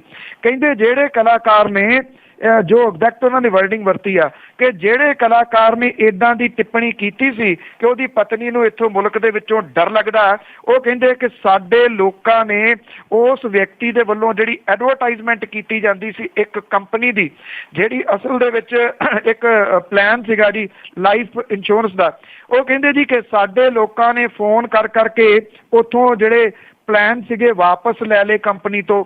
ਕੰਪਨੀ ਦਾ ਕਰੋੜਾਂ ਰੁਪਈਆ ਡੁੱਬ ਗਿਆ ਤੇ ਕੰਪਨੀ ਨੂੰ ਕੰਮ ਬੰਦ ਕਰਨਾ ਪੈ ਗਿਆ। ਉਹ ਕਹਿੰਦੇ ਇਹ ਤਰੀਕਾ ਸੀਗਾ ਸਬਕ ਸਿਖਾਉਣ ਦਾ। ਸਬਕ ਕਿਹਨੂੰ? ਆਮਿਰ ਖਾਨ ਨੂੰ। ਸਬਕ ਕੀ ਸਿਖਾਉਣਾ ਸੀਗਾ ਕਿ ਉਹਦੀ ਜੁਰਤ ਕਿੱਦਾਂ ਪਈ ਇਸ ਮੁਲਕ ਦੇ ਵਿੱਚ ਰਹਿ ਕੇ ਉਹ ਇਹ ਗੱਲ ਕਹੇ ਕਿ ਇੱਥੇ ਇੰਟੋਲਰੈਂਸ ਹੈ। ਇਹ ਕੋਈ ਹੋਰ ਨਹੀਂ ਜੀ, ਰੱਖਿਆ ਮੰਤਰੀ ਮਨੋਹਰ ਪਰਿਕਰ ਹੋਰੀ ਜਿਹੜੇ ਜੀ ਉਹ ਕਹਿ ਰਹੇ ਸਨ। ਇਹਨੂੰ ਲੈ ਕੇ ਰਾਜ ਸਭਾ ਦੇ ਵਿੱਚ ਵੱਡਾ ਹੰਗਾਮਾ ਜਿਹੜਾ ਜੀ ਉਹ ਹੋਇਆ। ਮਨੋਹਰ ਪਰਿਕਰ ਹੋਰੀ ਕਹਿੰਦੇ ਮੈਂ ਆਮਿਰ ਖਾਨ ਦਾ ਨਾਮ ਨਹੀਂ ਲਿਆ, ਮੇਰੇ ਬਿਆਨ ਨੂੰ ਤੋੜ ਮਰੋੜ ਕੇ ਮੀਡੀਆ ਨੇ ਪੇਸ਼ ਕੀਤਾ, ਜਦੋਂ ਕਿ ਉਹ ਵੀਡੀਓ ਜਿਹੜੀ ਆ, ਹਾਲਾਂਕਿ ਉਹ ਮਹਾਰਾਸ਼ਟਰੀਅਨ ਲੈਂਗੁਏਜ ਦੇ ਵਿੱਚ ਜਿਹੜਾ ਜੀ ਉਹ ਬੋਲ ਰਹੇ ਨੇ, ਪਰ ਉਹ ਸਾਰੀ ਦੀ ਸਾਰੀ ਜਿਹੜੀ ਆ ਜੀ ਉਹ ਨੈੱਟ ਦੇ ਉੱਤੇ ਤੁਰੀ ਫਿਰਦੀ ਆ। ਚੈਨਲਾਂ ਨੇ ਹੂਬਹੂ ਬਿਨਾਂ ਕਿਸੇ ਕੱਟ ਵੱਢ ਤੋਂ ਜਿਹੜੀ ਹੈ ਜੀ ਇਹ ਦਿਖਾਤੀ। ਔਰ ਮਨੋਹਰ ਪਰਿਕਰ ਹੋਰਾਂ ਦਾ ਅਸਲ ਚਿਹਰਾ ਔਰ ਭਾਰਤੀ ਜਨਤਾ ਪਾਰਟੀ ਦੇ ਬਾਰੇ ਦੇ ਵਿੱਚ ਜਿਵੇਂ ਉਹ ਕਹਿ ਰਹੇ ਆ ਕਿ ਸਾਡੇ ਬੜੇ ਤੇਜ਼ ਤਰਾਰ ਲੋਕਾਂ ਨੇ ਜਿਵੇਂ ਇਹਦੇ ਉੱਤੇ ਐਕਸ਼ਨ ਲਿਆ, ਇੱਦਾਂ ਹੀ ਐਕਸ਼ਨ ਜਿਹੜਾ ਜੀ ਉਹ ਲਿਆ ਜਾਣਾ ਚਾਹੀਦਾ ਸੀਗਾ। ਸੋ ਉਹਨੇ ਇੱਕ ਕਿਸਮ ਦੇ ਨਾਲ ਪਹਿਲਾਂ ਹੀ ਗੱਲ ਦੇ ਉੱਤੇ ਕਿਰਕਰੀ ਕਰਵਾ ਰਹੀ ਭਾਰਤੀ ਜਨਤਾ ਪਾਰਟੀ ਜਿਹੜੀ ਹੈ ਜੀ ਉਹਦੇ ਵਿੱਚ ਇੱਕ ਹੋਰ ਮੀਲ ਪੱਥਰ ਮਨੋਹਰ ਪਰਿਕਰ ਹੋਰਾਂ ਨੇ ਸਥਾਪਿਤ ਕਰ ਲਿਆ ਜੀ। ਬਿਲਕੁਲ ਜੀ, ਹੁਣ ਤੇ ਦੁਨੀਆ ਹੀ ਜਾਣਦੀ ਆ ਕਿ ਇੱਥੇ ਕੀ ਹੁੰਦਾ ਹੈ ਤੇ ਕੌਣ ਬੋਲ ਸਕਦਾ ਕੌਣ ਨਹੀਂ ਬੋਲ ਸਕਦਾ। ਤੇ ਅਸਰੋਤੇ ਅੱਜ ਅਸੀਂ ਤੁਹਾਡੀਆਂ ਕਾਲਾਂ ਲਵਾਂਗੇ। ਜੇ ਤੁਹਾਡੇ ਕੋਲ ਕੋਈ ਵੀ ਸਵਾਲ ਹੈਗਾ ਆ ਪੋਲੀਟਿਕਸ ਦਾ ਤੇ ਉਹ ਤੁਸੀਂ ਕਰ ਸਕਦੇ ਆ, ਕਾਲ ਕਰਕੇ ਆਪਣਾ ਸਵਾਲ ਪੁੱਛ ਸਕਦੇ ਆ। ਪਹਿਲਾਂ ਅਸੀਂ ਆਜ਼ਨਾਮਾ ਕਰਾਂਗੇ, ਉਸ ਤੋਂ ਬਾਅਦ ਇੱਕ ਬ੍ਰੇਕ ਲਵਾਂਗੇ। ਬ੍ਰੇਕ ਤੋਂ ਬਾਅਦ ਇੱਕ ਬੜੀ ਸਪੈਸ਼ਲ ਕਵਿਤਾ ਆ ਸਾਡੇ ਇੱਕ ਸਰੋਤੇ ਨੇ ਜਿਹੜੀ ਸੁਣਾਈ ਸੀ ਜੀ ਸ਼ਨੀਚਰਵਾਰ ਨੂੰ, ਪੋਤਿਆਂ ਨੇ ਸੁਣੀ ਵੀ ਹੋਣੀ ਆ, ਪਰ ਉਹ ਤੁਸੀਂ ਸੁਣ ਸਕਦੇ ਆ। ਤੇ ਉਹਨਾਂ ਨੇ ਬਲਤੇਜ ਪੰਨੂ ਹੋਰਾਂ ਨੇ ਲਿਖੀ ਆ, ਬਹੁਤ ਛੋਟੀ ਕਵਿਤਾ ਆ, ਤੇ ਉਹ ਕਰਾਂਗੇ। ਤੇ ਬਲਤੇਜ ਪੰਨੂ ਜੀ ਅਖੀਰ ਵਿੱਚ ਆਜ਼ਨਾਮਾ ਕਿ ਦੱਸਿਆ ਗਿਆ ਕਿ ਸੰਘ ਪਰਿਵਾਰ ਅੰਦਰ ਛਿੜਿਆ ਪਿਆ ਘਮਸਾਨ ਤਾਂ ਬੜਾ ਪੇਲੀ। ਦੱਸਿਆ ਗਿਆ ਕਿ ਸੰਘ ਪਰਿਵਾਰ ਅੰਦਰ ਛਿੜਿਆ ਪਿਆ ਘਮਸਾਨ ਤਾਂ ਬੜਾ ਬੇਲੀ। ਮੋਦੀ ਮਿਲਦਾ ਨਹੀਂ ਸੰਘ ਪਰਿਵਾਰੀਆਂ ਨੂੰ, ਪਾ ਕੇ ਦੂਰੀਆਂ ਰਹਿੰਦਾ ਉਹ ਖੜਾ ਬੇਲੀ। ਖਿਜਿਆ ਪਿਆ ਹੈ ਮੋਦੀ ਦੀ ਧੌਂਸ ਕਰ ਦੇ ਵਿੱਚ ਕੋਈ ਧੜਾ ਬੇਲੀ। ਮਿੱਤਰ ਮੋਦੀ ਦੇ ਆਖਦੇ ਫਿਕਰ ਕੋਈ ਨਾ, ਖੁਸਣ ਵਾਲਾ ਨਹੀਂ ਘਿਓ ਦਾ ਘੜਾ ਬੇਲੀ। ਚਾਬੀ ਲਾਉਂਦਾ ਸੰਗਠਨਾਂ ਨੂੰ ਸੰਘ ਉਧਰ, ਆਪਾਂ ਝਾਲ ਨਹੀਂ ਕਿਸੇ ਦੀ ਝੱਲੀਏ ਜੀ। ਚਾਬੀ ਲਾਉਂਦਾ ਸੰਗਠਨਾਂ ਨੂੰ ਸੰਘ ਉਧਰ, ਆਪਾਂ ਝਾਲ ਨਹੀਂ ਕਿਸੇ ਦੀ ਝੱਲੀਏ ਜੀ। ਤਿੱਖੀ ਭਾਸ਼ਾ ਤੇ ਚਾਲ ਕੁਝ ਤੇਜ਼ ਕਰੀਏ, ਮੀਡੀਏ ਵਿੱਚ ਥਾਂ ਕਿਵੇਂ ਵੀ ਮੱਲੀਏ ਜੀ। ਪੰਜਾਬੀ ਰੇਡੀਓ ਜੋ ਵੈਸੇ ਸੁਣ ਰਹੇ ਸਾਰੇ ਸਰੋਤਿਆਂ ਦਾ ਇੱਕ ਵਾਰੀ ਫਿਰ ਸਵਾਗਤ ਕਰਦੇ ਹਾਂ ਜੀ। ਤੁਸੀਂ ਜੁੜੇ ਹੋਏ ਪੰਜਾਬੀ ਰੇਡੀਓ ਜੋ ਵੈਸੇ ਨਾ ਖਬਰਸਾਰ ਪ੍ਰੋਗਰਾਮ ਦੇ ਵਿੱਚ। ਖਬਰ ਤੇ ਨਜ਼ਰ ਪ੍ਰੋਗਰਾਮ ਹੈ ਜੀ, ਜਿਸ ਦੇ ਵਿੱਚ ਖਬਰਾਂ ਹੁੰਦੀਆਂ ਤੇ ਸੋਮਵਾਰ ਨੂੰ ਤੁਸੀਂ ਸਵਾਲ ਕਰ ਸਕਦੇ ਆ। ਜੋ ਵੀ ਤੁਹਾਡਾ ਕੋਈ ਸਵਾਲ ਹੁੰਦਾ ਹੈ ਉਹ ਤੁਸੀਂ 4082725200 ਤੇ ਸਵਾਲ ਕਰਕੇ ਪੁੱਛ ਸਕਦੇ ਆ। ਪੰਜਾਬੀ ਰੇਡੀਓ ਜੋ ਵੈਸੇ ਨੂੰ ਤੁਸੀਂ ਅਮਰੀਕਾ ਦੇ ਵਿੱਚ 6415525000 ਤੇ ਸੁਣ ਸਕਦੇ ਆ। Canada, UK, Germany, Italy, France, Bahrain, Pakistan, Kenya, Australia, New Zealand ਦਾ ਨੰਬਰ ਤੁਸੀਂ ਸਾਡੇ ਤੋਂ ਲੈ ਸਕਦੇ ਆ। ਵਾਈਫਾਈ ਰੇਡੀਓ ਲੈ ਸਕਦੇ ਆ ਜੀ, ਅਤੇ ਨਾਲ www.punjabiradio.com 'ਤੇ ਵੀ ਪੰਜਾਬੀ ਰੇਡੀਓ USA ਦੇ ਨਾਲ ਜੁੜ ਸਕਦੇ ਆ ਜੀ। ਜੁੜ ਚੁੱਕੇ ਨੇ ਸਾਡੇ ਨਾਲ ਬਲਤੇਜ ਪੰਨੂ ਜੀ। ਸਤਿ ਸ਼੍ਰੀ ਅਕਾਲ, ਸਵਾਗਤ ਹੈ ਜੀ। ਸਤਿ ਸ਼੍ਰੀ ਅਕਾਲ ਜੀ, ਧੰਨਵਾਦ ਜੀ ਇੱਕ ਵਾਰੀ ਫੇਰ। ਅਤੇ ਜਿਸ ਤਰ੍ਹਾਂ ਹੁਣ ਕਾਲ ਕਰਨੀ ਤੁਸੀਂ 4082725200। ਸਾਡੇ ਨਾਲ ਜੁੜੇ ਹੋਏ ਨੇ ਜੀ ਬਲਦੇਵ ਸਿੰਘ ਜੀ। ਹਾਂਜੀ, ਸਤਿ ਸ਼੍ਰੀ ਅਕਾਲ ਭੈਣ ਜੀ। ਸਤਿ ਸ਼੍ਰੀ ਅਕਾਲ ਜੀ। ਸਤਿ ਸ਼੍ਰੀ ਅਕਾਲ ਪੰਨੂ ਸਾਹਿਬ। ਸਤਿ ਸ਼੍ਰੀ ਅਕਾਲ ਜੀ। ਸਤਿ ਸ਼੍ਰੀ ਅਕਾਲ। ਗਗਨ ਜੀ ਵੱਲੋਂ ਕਈ ਕਵਿਤਾ ਆਪਦੀ ਸਹੀ ਪਛਾਣ ਹੈ, ਪਹਿਲੀ ਗੱਲ ਤਾਂ। ਥੈਂਕ ਯੂ ਜੀ, ਥੈਂਕ ਯੂ ਵੈਰੀ ਮਚ ਜੀ। ਪੰਨੂ ਸਾਹਿਬ ਜੀ, ਤੁਹਾਨੂੰ ਸਤਿ ਸ਼੍ਰੀ ਅਕਾਲ। ਪੰਨੂ ਸਾਹਿਬ ਜੀ, ਆਪ ਇੱਕ ਨਿਪੁੰਨ ਜਰਨਲਿਸਟ ਹੋ। ਆਪ ਆਪਣੀ ਬੇਵਾਕੀ ਤੇ ਸੱਚਾਈ ਕਾਰਨ ਬੜੀਆਂ ਕਠਿਨਾਈਆਂ ਵਿੱਚੋਂ ਗੁਜ਼ਰੇ ਹੋ, ਫਿਰ ਵੀ ਲੁਕਾਈ ਲਈ ਪਹਿਰਾ ਦੇਣਾ ਸ਼ਲਾਘਾਯੋਗ ਹੈ। ਮੇਰਾ ਇੱਕੋ ਹੀ ਸਵਾਲ ਹੈ ਕਿ ਕੀ ਸਿੱਧੂ ਜੋੜੀ ਨੂੰ BJP ਆਪਣੀ ਸੋਚੀ ਸਮਝੀ ਸਕੀਮ ਤਹਿਤ ਆਮ ਪਾਰਟੀ ਵਿੱਚ ਪਲਾਂਟ ਤਾਂ ਨਹੀਂ ਕਰ ਰਹੀ? ਕੀ ਉਹਨਾਂ ਦੀ ਚਾਲ ਤਾਂ ਨਹੀਂ? ਕਿਉਂਕਿ ਸਿੱਧੂ ਪਰਿਵਾਰ ਵੀ ਬਾਦਲ ਪਰਿਵਾਰ ਵਾਂਗ ਜਗਰਾਤੇ ਤੇ ਡਰਾਮੇਬਾਜ਼ੀ ਕਰਨ ਵਾਲਾ ਤਕੜਾ ਡਰਾਮੇਬਾਜ਼ ਹੈ। ਕੈਪਟਨ ਤੇ ਅਕਾਲੀ ਲੀਡਰ ਆਪਣੀ ਖੁਦਗਰਜੀ ਤੇ ਕੁਰਸੀ ਦੀ ਭੁੱਖ ਕਾਰਨ ਆਪਣੀ ਹੋਂਦ ਤੇ ਪੰਜਾਬ ਗਵਾ ਚੁੱਕੇ ਹਨ। ਸਿੱਧੂ ਬਾਰੇ ਆਪ ਦਾ ਫੈਸਲਾ ਕੋਈ ਵੀ ਹੋਵੇ, ਕਿਉਂਕਿ ਅਜੇ ਫੈਸਲਾ ਨਹੀਂ ਹੋਇਆ, ਪੰਜਾਬ ਲਈ ਸਹੀ ਸਾਬਤ ਹੋਵੇਗਾ ਜਾਂ ਤਰਾਸਦੀ? ਥੈਂਕ ਯੂ ਜੀ। ਦੇਖੋ, ਇਹ ਤਕਰੀਬਨ ਫੈਸਲਾ ਤੈਅ ਹੈ ਕਿ ਨਵਜੋਤ ਸਿੰਘ ਸਿੱਧੂ ਹੋਰੀ ਆਮ ਆਦਮੀ ਪਾਰਟੀ ਦੇ ਵਿੱਚ ਆ ਰਹੇ ਨੇ। 12 ਤਰੀਕ ਨੂੰ ਉਹਨਾਂ ਦੀ ਸ਼ਮੂਲੀਅਤ ਜਿਹੜੀ ਆ ਜੀ ਉਹ ਹੋ ਜਾਣ ਦੇ ਚਰਚੇ ਨੇ। ਮੇਰਾ ਨਹੀਂ ਖਿਆਲ ਇਹਦੇ ਵਿੱਚ ਕੋਈ ਬਹੁਤੀ ਚੇਂਜ ਜਿਹੜੀ ਆ ਜੀ ਉਹ ਹੋਊਗੀ। ਇਹ ਗੱਲ ਠੀਕ ਹੈ, ਕਿਉਂਕਿ ਉਹਨਾਂ ਦਾ ਜਿਹੜਾ ਸਟਾਈਲ ਹੈ ਉਹ ਜਿਵੇਂ ਕੈਪਟਨ ਅਮਰਿੰਦਰ ਸਿੰਘ ਹੋਰਾਂ ਦੇ ਪਰਿਵਾਰ ਦਾ ਤੁਸੀਂ ਲਾ ਲਓ, ਇਹਨਾਂ ਦਾ ਲਾ ਲਓ, ਜਿਹੜੇ ਪਟਿਆਲੇ ਦੇ ਇੱਦਾਂ ਦੇ ਵੱਡੇ ਪਰਿਵਾਰ ਨੇ ਨਾ ਜੀ, ਉਹ ਹਾਫ ਹੀ ਨੇ ਜੀ। ਅੱਧੇ ਤੁਸੀਂ ਕਹਿ ਲਓ ਕਿ ਸਿੱਖਜ਼ਮ ਦੇ ਵਿੱਚ ਨੇ, ਅੱਧੇ ਜਿਹੜੇ ਨੇ ਉਹ ਹਿੰਦੂਇਜ਼ਮ ਦੇ ਵਿੱਚ ਨੇ ਜੀ। ਇਹ ਇੱਥੋਂ ਦਾ ਇੱਕ ਕਲਚਰ ਜਿਹੜਾ ਜੀ ਉਹ ਕਿਹਾ ਜਾ ਸਕਦਾ ਪਟਿਆਲੇ ਦਾ ਜੀ। ਕਿਉਂਕਿ ਜੇ ਆਪਾਂ ਗੱਲ ਕਰੀਏ ਕੈਪਟਨ ਹੋਰਾਂ ਦੇ ਪਰਿਵਾਰ ਦੀ, ਉਹ ਵੀ ਇਸੇ ਤਰ੍ਹਾਂ ਦੇ ਹੀ ਨੇ ਜਿਸ ਤਰ੍ਹਾਂ ਦੇ ਇਹ ਜਿਹੜਾ ਸਿੱਧੂ ਜੋੜਾ ਜੀ ਉਹ ਕਰਦਾ।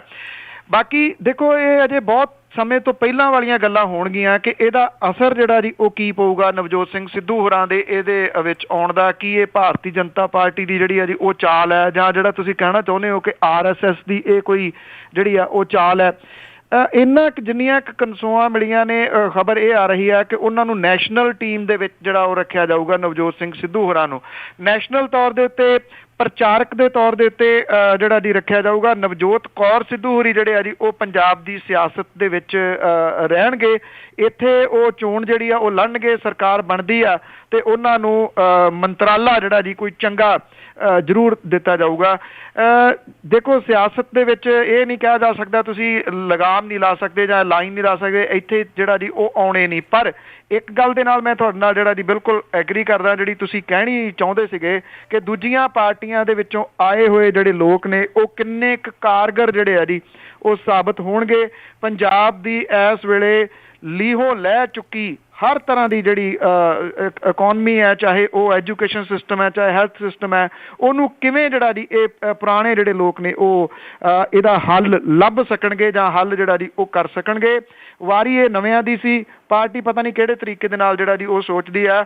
ਮੈਨੂੰ ਨਹੀਂ ਲੱਗਦਾ ਪੰਜਾਬ ਨੂੰ ਲੀਡਰਾਂ ਦੀ ਜਿਹੜੀ ਹੈ ਜੀ ਉਹ ਜ਼ਰੂਰਤ ਹੈ। ਪੰਜਾਬ ਨੂੰ ਕਮਿਟਡ ਲੋਕਾਂ ਦੀ ਇਸ ਵੇਲੇ ਜ਼ਰੂਰਤ ਹੈ, ਜਿਹੜੇ ਕਿ ਰਾਜਨੀਤੀ ਜਿਹੜੀ ਹੈ ਜੀ ਉਹਨੂੰ ਇੱਕ ਕੰਪੈਸ਼ਨ ਵਜੋਂ ਜਿਹੜਾ ਜੀ ਉਹ ਲੈ ਕੇ ਸੂਬੇ ਦੀ ਬਿਹਤਰੀ ਦੇ ਵਾਸਤੇ ਜਿਹੜਾ ਜੀ ਉਹ ਸੋਚ ਸਕਣ। ਉਹ ਕੋਈ ਵੀ ਹੋਵੇ ਜਿਹੜਾ ਜੀ ਉਹ ਅੱਗੇ ਆਉਣਾ ਚਾਹੀਦਾ, ਉਹਨੂੰ ਐਪਰੀਸ਼ੀਏਟ ਕਰਨਾ ਚਾਹੀਦਾ, ਬਸ਼ਰਤੇ ਕਿ ਲੁਕਵੇਂ ਤੌਰ ਦੇ ਉੱਤੇ ਉਹਦਾ ਕੋਈ ਹਿਡਨ ਏਜੰਡਾ ਨਾ ਹੋਵੇ, ਜਿਹਦੇ ਵੱਲ ਤੁਸੀਂ ਇਸ਼ਾਰਾ ਕੀਤਾ ਜੀ। ਸਾਡੇ ਨਾਲ ਜੁੜੇ ਨੇ ਰਾਜਵਿੰਦਰ ਧਾਲੀਵਾਲ ਜੀ। ਸਤਿ ਸ਼੍ਰੀ ਅਕਾਲ।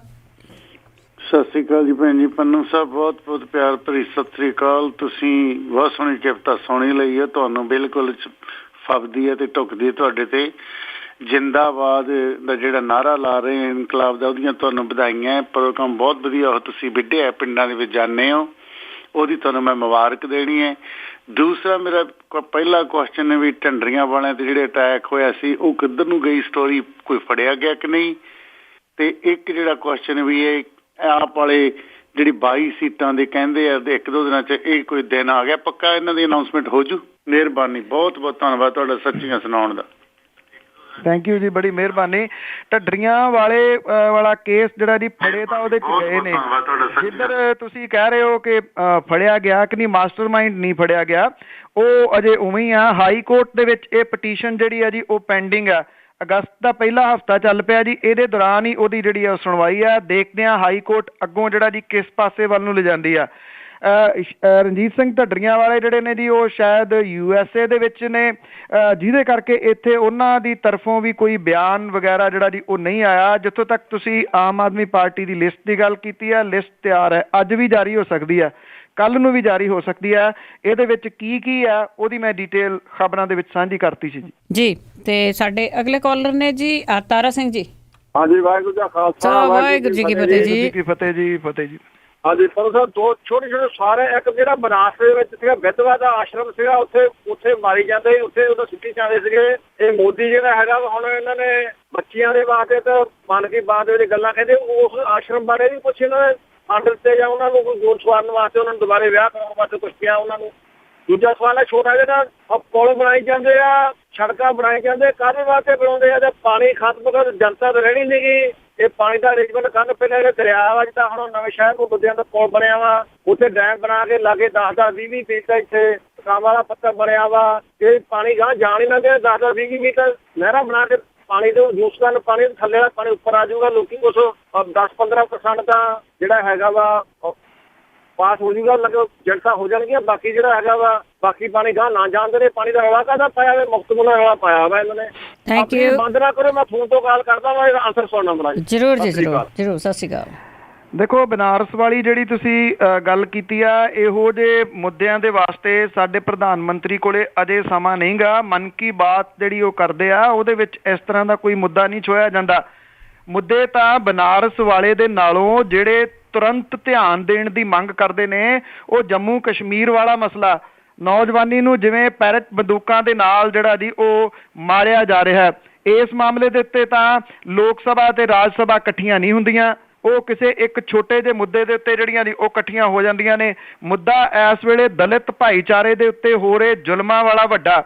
ਬਨਾਰਸ ਵਾਲਾ ਮੁੱਦਾ ਛੋਟਾ ਨਹੀਂ ਗਾ, ਮੈਂ ਤੁਹਾਡੇ ਨਾਲ ਸਹਿਮਤ ਹਾਂ, ਪਰ ਜਿਹੜੇ ਤੁਰੰਤ ਧਿਆਨ ਦੇਣ ਵਾਲੇ ਮੁੱਦੇ ਨੇ ਉਹ ਜੰਮੂ ਕਸ਼ਮੀਰ ਦਾ ਤੇ ਗੁਜਰਾਤ ਦੇ ਵਿੱਚ ਦਲਿਤ ਭਾਈਚਾਰੇ ਦੇ ਉੱਤੇ ਜਾਂ ਬਾਕੀ ਰਾਜਾਂ ਦੇ ਵਿੱਚ ਵੀ, ਜਿਹਦੇ 'ਚ ਪੰਜਾਬ ਵੀ ਸ਼ਾਮਲ ਹੈ, ਇਸ ਭਾਈਚਾਰੇ ਦੇ ਉੱਤੇ ਹੋ ਰਹੇ ਲਗਾਤਾਰ ਜਿਹੜੇ ਹਮਲੇ ਨੇ ਇਹ ਧਿਆਨ ਮੰਗਦੇ ਨੇ। ਇਹਦੇ ਉੱਤੇ ਵੀ ਪ੍ਰਧਾਨ ਮੰਤਰੀ ਹੋਰਾਂ ਨੇ ਅਜੇ ਕੁਝ ਵੀ ਨਹੀਂ ਬੋਲਿਆ ਜੀ। ਇੱਕ ਚੁਟਕਲਾ ਚੱਲਦਾ ਇੱਥੇ ਕਿ ਸਾਡੇ ਪਹਿਲੇ ਪ੍ਰਧਾਨ ਮੰਤਰੀ ਜਿਹੜੇ ਸਾਇਲੈਂਟ ਮੋਡ ਤੇ ਹੁੰਦੇ ਸੀਗੇ, ਇਹ ਫਲਾਈਟ ਮੋਡ ਤੇ ਲੱਗੇ ਹੋਏ ਨੇ। ਜਦੋਂ ਦੇਖੋ ਬਾਹਰਲੇ ਮੁਲਕਾਂ 'ਚ ਹੀ ਰਹਿੰਦੇ ਨੇ, ਇਸ ਕਰਕੇ ਆਪਣੇ ਮੁਲਕ ਦਾ ਘੱਟ ਇਹਨਾਂ ਨੂੰ ਜਿਹੜਾ ਜੀ ਉਹ ਚੇਤਾ। ਦੂਜੀ ਗੱਲ ਜਿਹੜੀ ਤੁਸੀਂ ਕਹੀ ਆ ਕਿ ਬ੍ਰਿਜ ਤੇ ਸੜਕਾਂ ਜਿਹੜੀਆਂ ਬਣ ਰਹੀਆਂ ਨੇ, ਲੋਕਾਂ ਨੂੰ ਲੱਗਦਾ ਕਿ ਸੜਕਾਂ ਤੇ ਬ੍ਰਿਜ ਬਣ ਰਹੀਆਂ ਨੇ, ਇਹ ਤਾਂ ਠੇਕੇ ਤੇ ਦੇ ਦਿੱਤੀਆਂ ਗਈਆਂ ਜੀ। ਸਾਰੀਆਂ ਦੇ ਉੱਤੇ ਟੋਲ ਜਿਹੜਾ ਆ ਰਿਹਾ, ਇਹ ਕਿਹਾ ਜਾ ਰਿਹਾ ਜੀ ਕਿ ਤੁਸੀਂ ਇੰਨੇ ਚਿਰ 'ਚ ਪਹੁੰਚ ਜਾਓਗੇ। ਜਦੋਂ ਤੁਸੀਂ ਰੋਡ ਟੈਕਸ ਦੇ ਕੇ ਨਿਕਲਦੇ ਹੋ, ਫਿਰ ਨਾਲ ਦੀ ਨਾਲ ਤੁਹਾਨੂੰ ਅਗਲਾ ਜਿਹੜਾ ਜੀ ਉਹ ਟੋਲ ਟੈਕਸ ਖੜਾ। ਜੇ ਬਠਿੰਡੇ ਤੋਂ ਤੁਸੀਂ ਚੰਡੀਗੜ੍ਹ ਚੱਲਦੇ ਸੀਗੇ ਪਹਿਲਾਂ ਤੇ ਕੋਈ ਟੋਲ ਟੈਕਸ ਨਹੀਂ ਸੀਗਾ, ਹੁਣ 5 ਟੋਲ ਟੈਕਸ ਹੋਣਗੇ। 3 ਪਟਿਆਲੇ ਤੋਂ ਬਠਿੰਡੇ ਦੇ ਵਿਚਾਲੇ ਤੇ 2 ਪਟਿਆਲੇ ਤੋਂ ਜ਼ੀਰਕਪੁਰ ਦੇ ਵਿਚਾਲੇ 5 ਟੋਲ ਟੈਕਸ ਦੇਣੇ ਪੈਣਗੇ। ਬਠਿੰਡੇ ਤੋਂ ਅੰਮ੍ਰਿਤਸਰ ਨੂੰ ਜਾਣਾ 6 ਟੋਲ ਟੈਕਸ ਜਿਹੜੇ ਨੇ ਉਹਦੇ ਉੱਤੇ ਆ ਰਹੇ ਨੇ।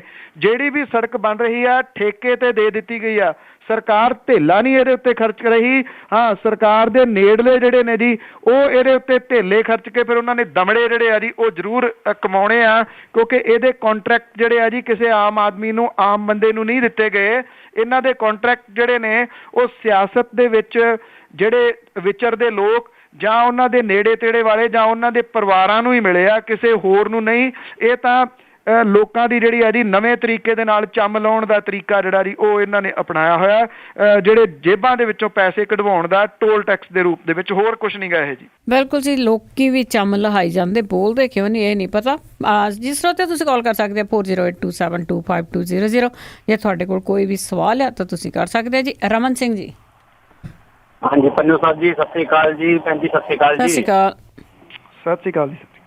ਅੱਛਾ ਪੰਨੂ ਸਾਹਿਬ, ਮੇਰਾ ਤਾਂ ਇਹ ਸਵਾਲ ਹੈ ਜੀ, ਮੈਂ ਕਿਹਾ ਵੀ ਜਿੱਦਾਂ ਤੁਸੀਂ ਪੱਤਰਕਾਰ ਹੋ ਜਾਂ ਆਪਣੇ ਮਿੰਟੂ ਗੁਰਸਰੀਆ ਜੀ ਨੇ, ਸੁਸ਼ੀਲ ਦਸਾਂਝ ਜੀ ਨੇ, ਆਪਣਾ ਸਾਰੇ ਵਿਚਾਰ ਦਿੰਦੇ ਨੇ, ਜਿਹੜੀ ਵੀ ਖਬਰ ਬਾਹਰੋਂ ਆਉਂਦੀ ਆ ਉਹਨੂੰ ਨਿਚੋੜ ਕੇ।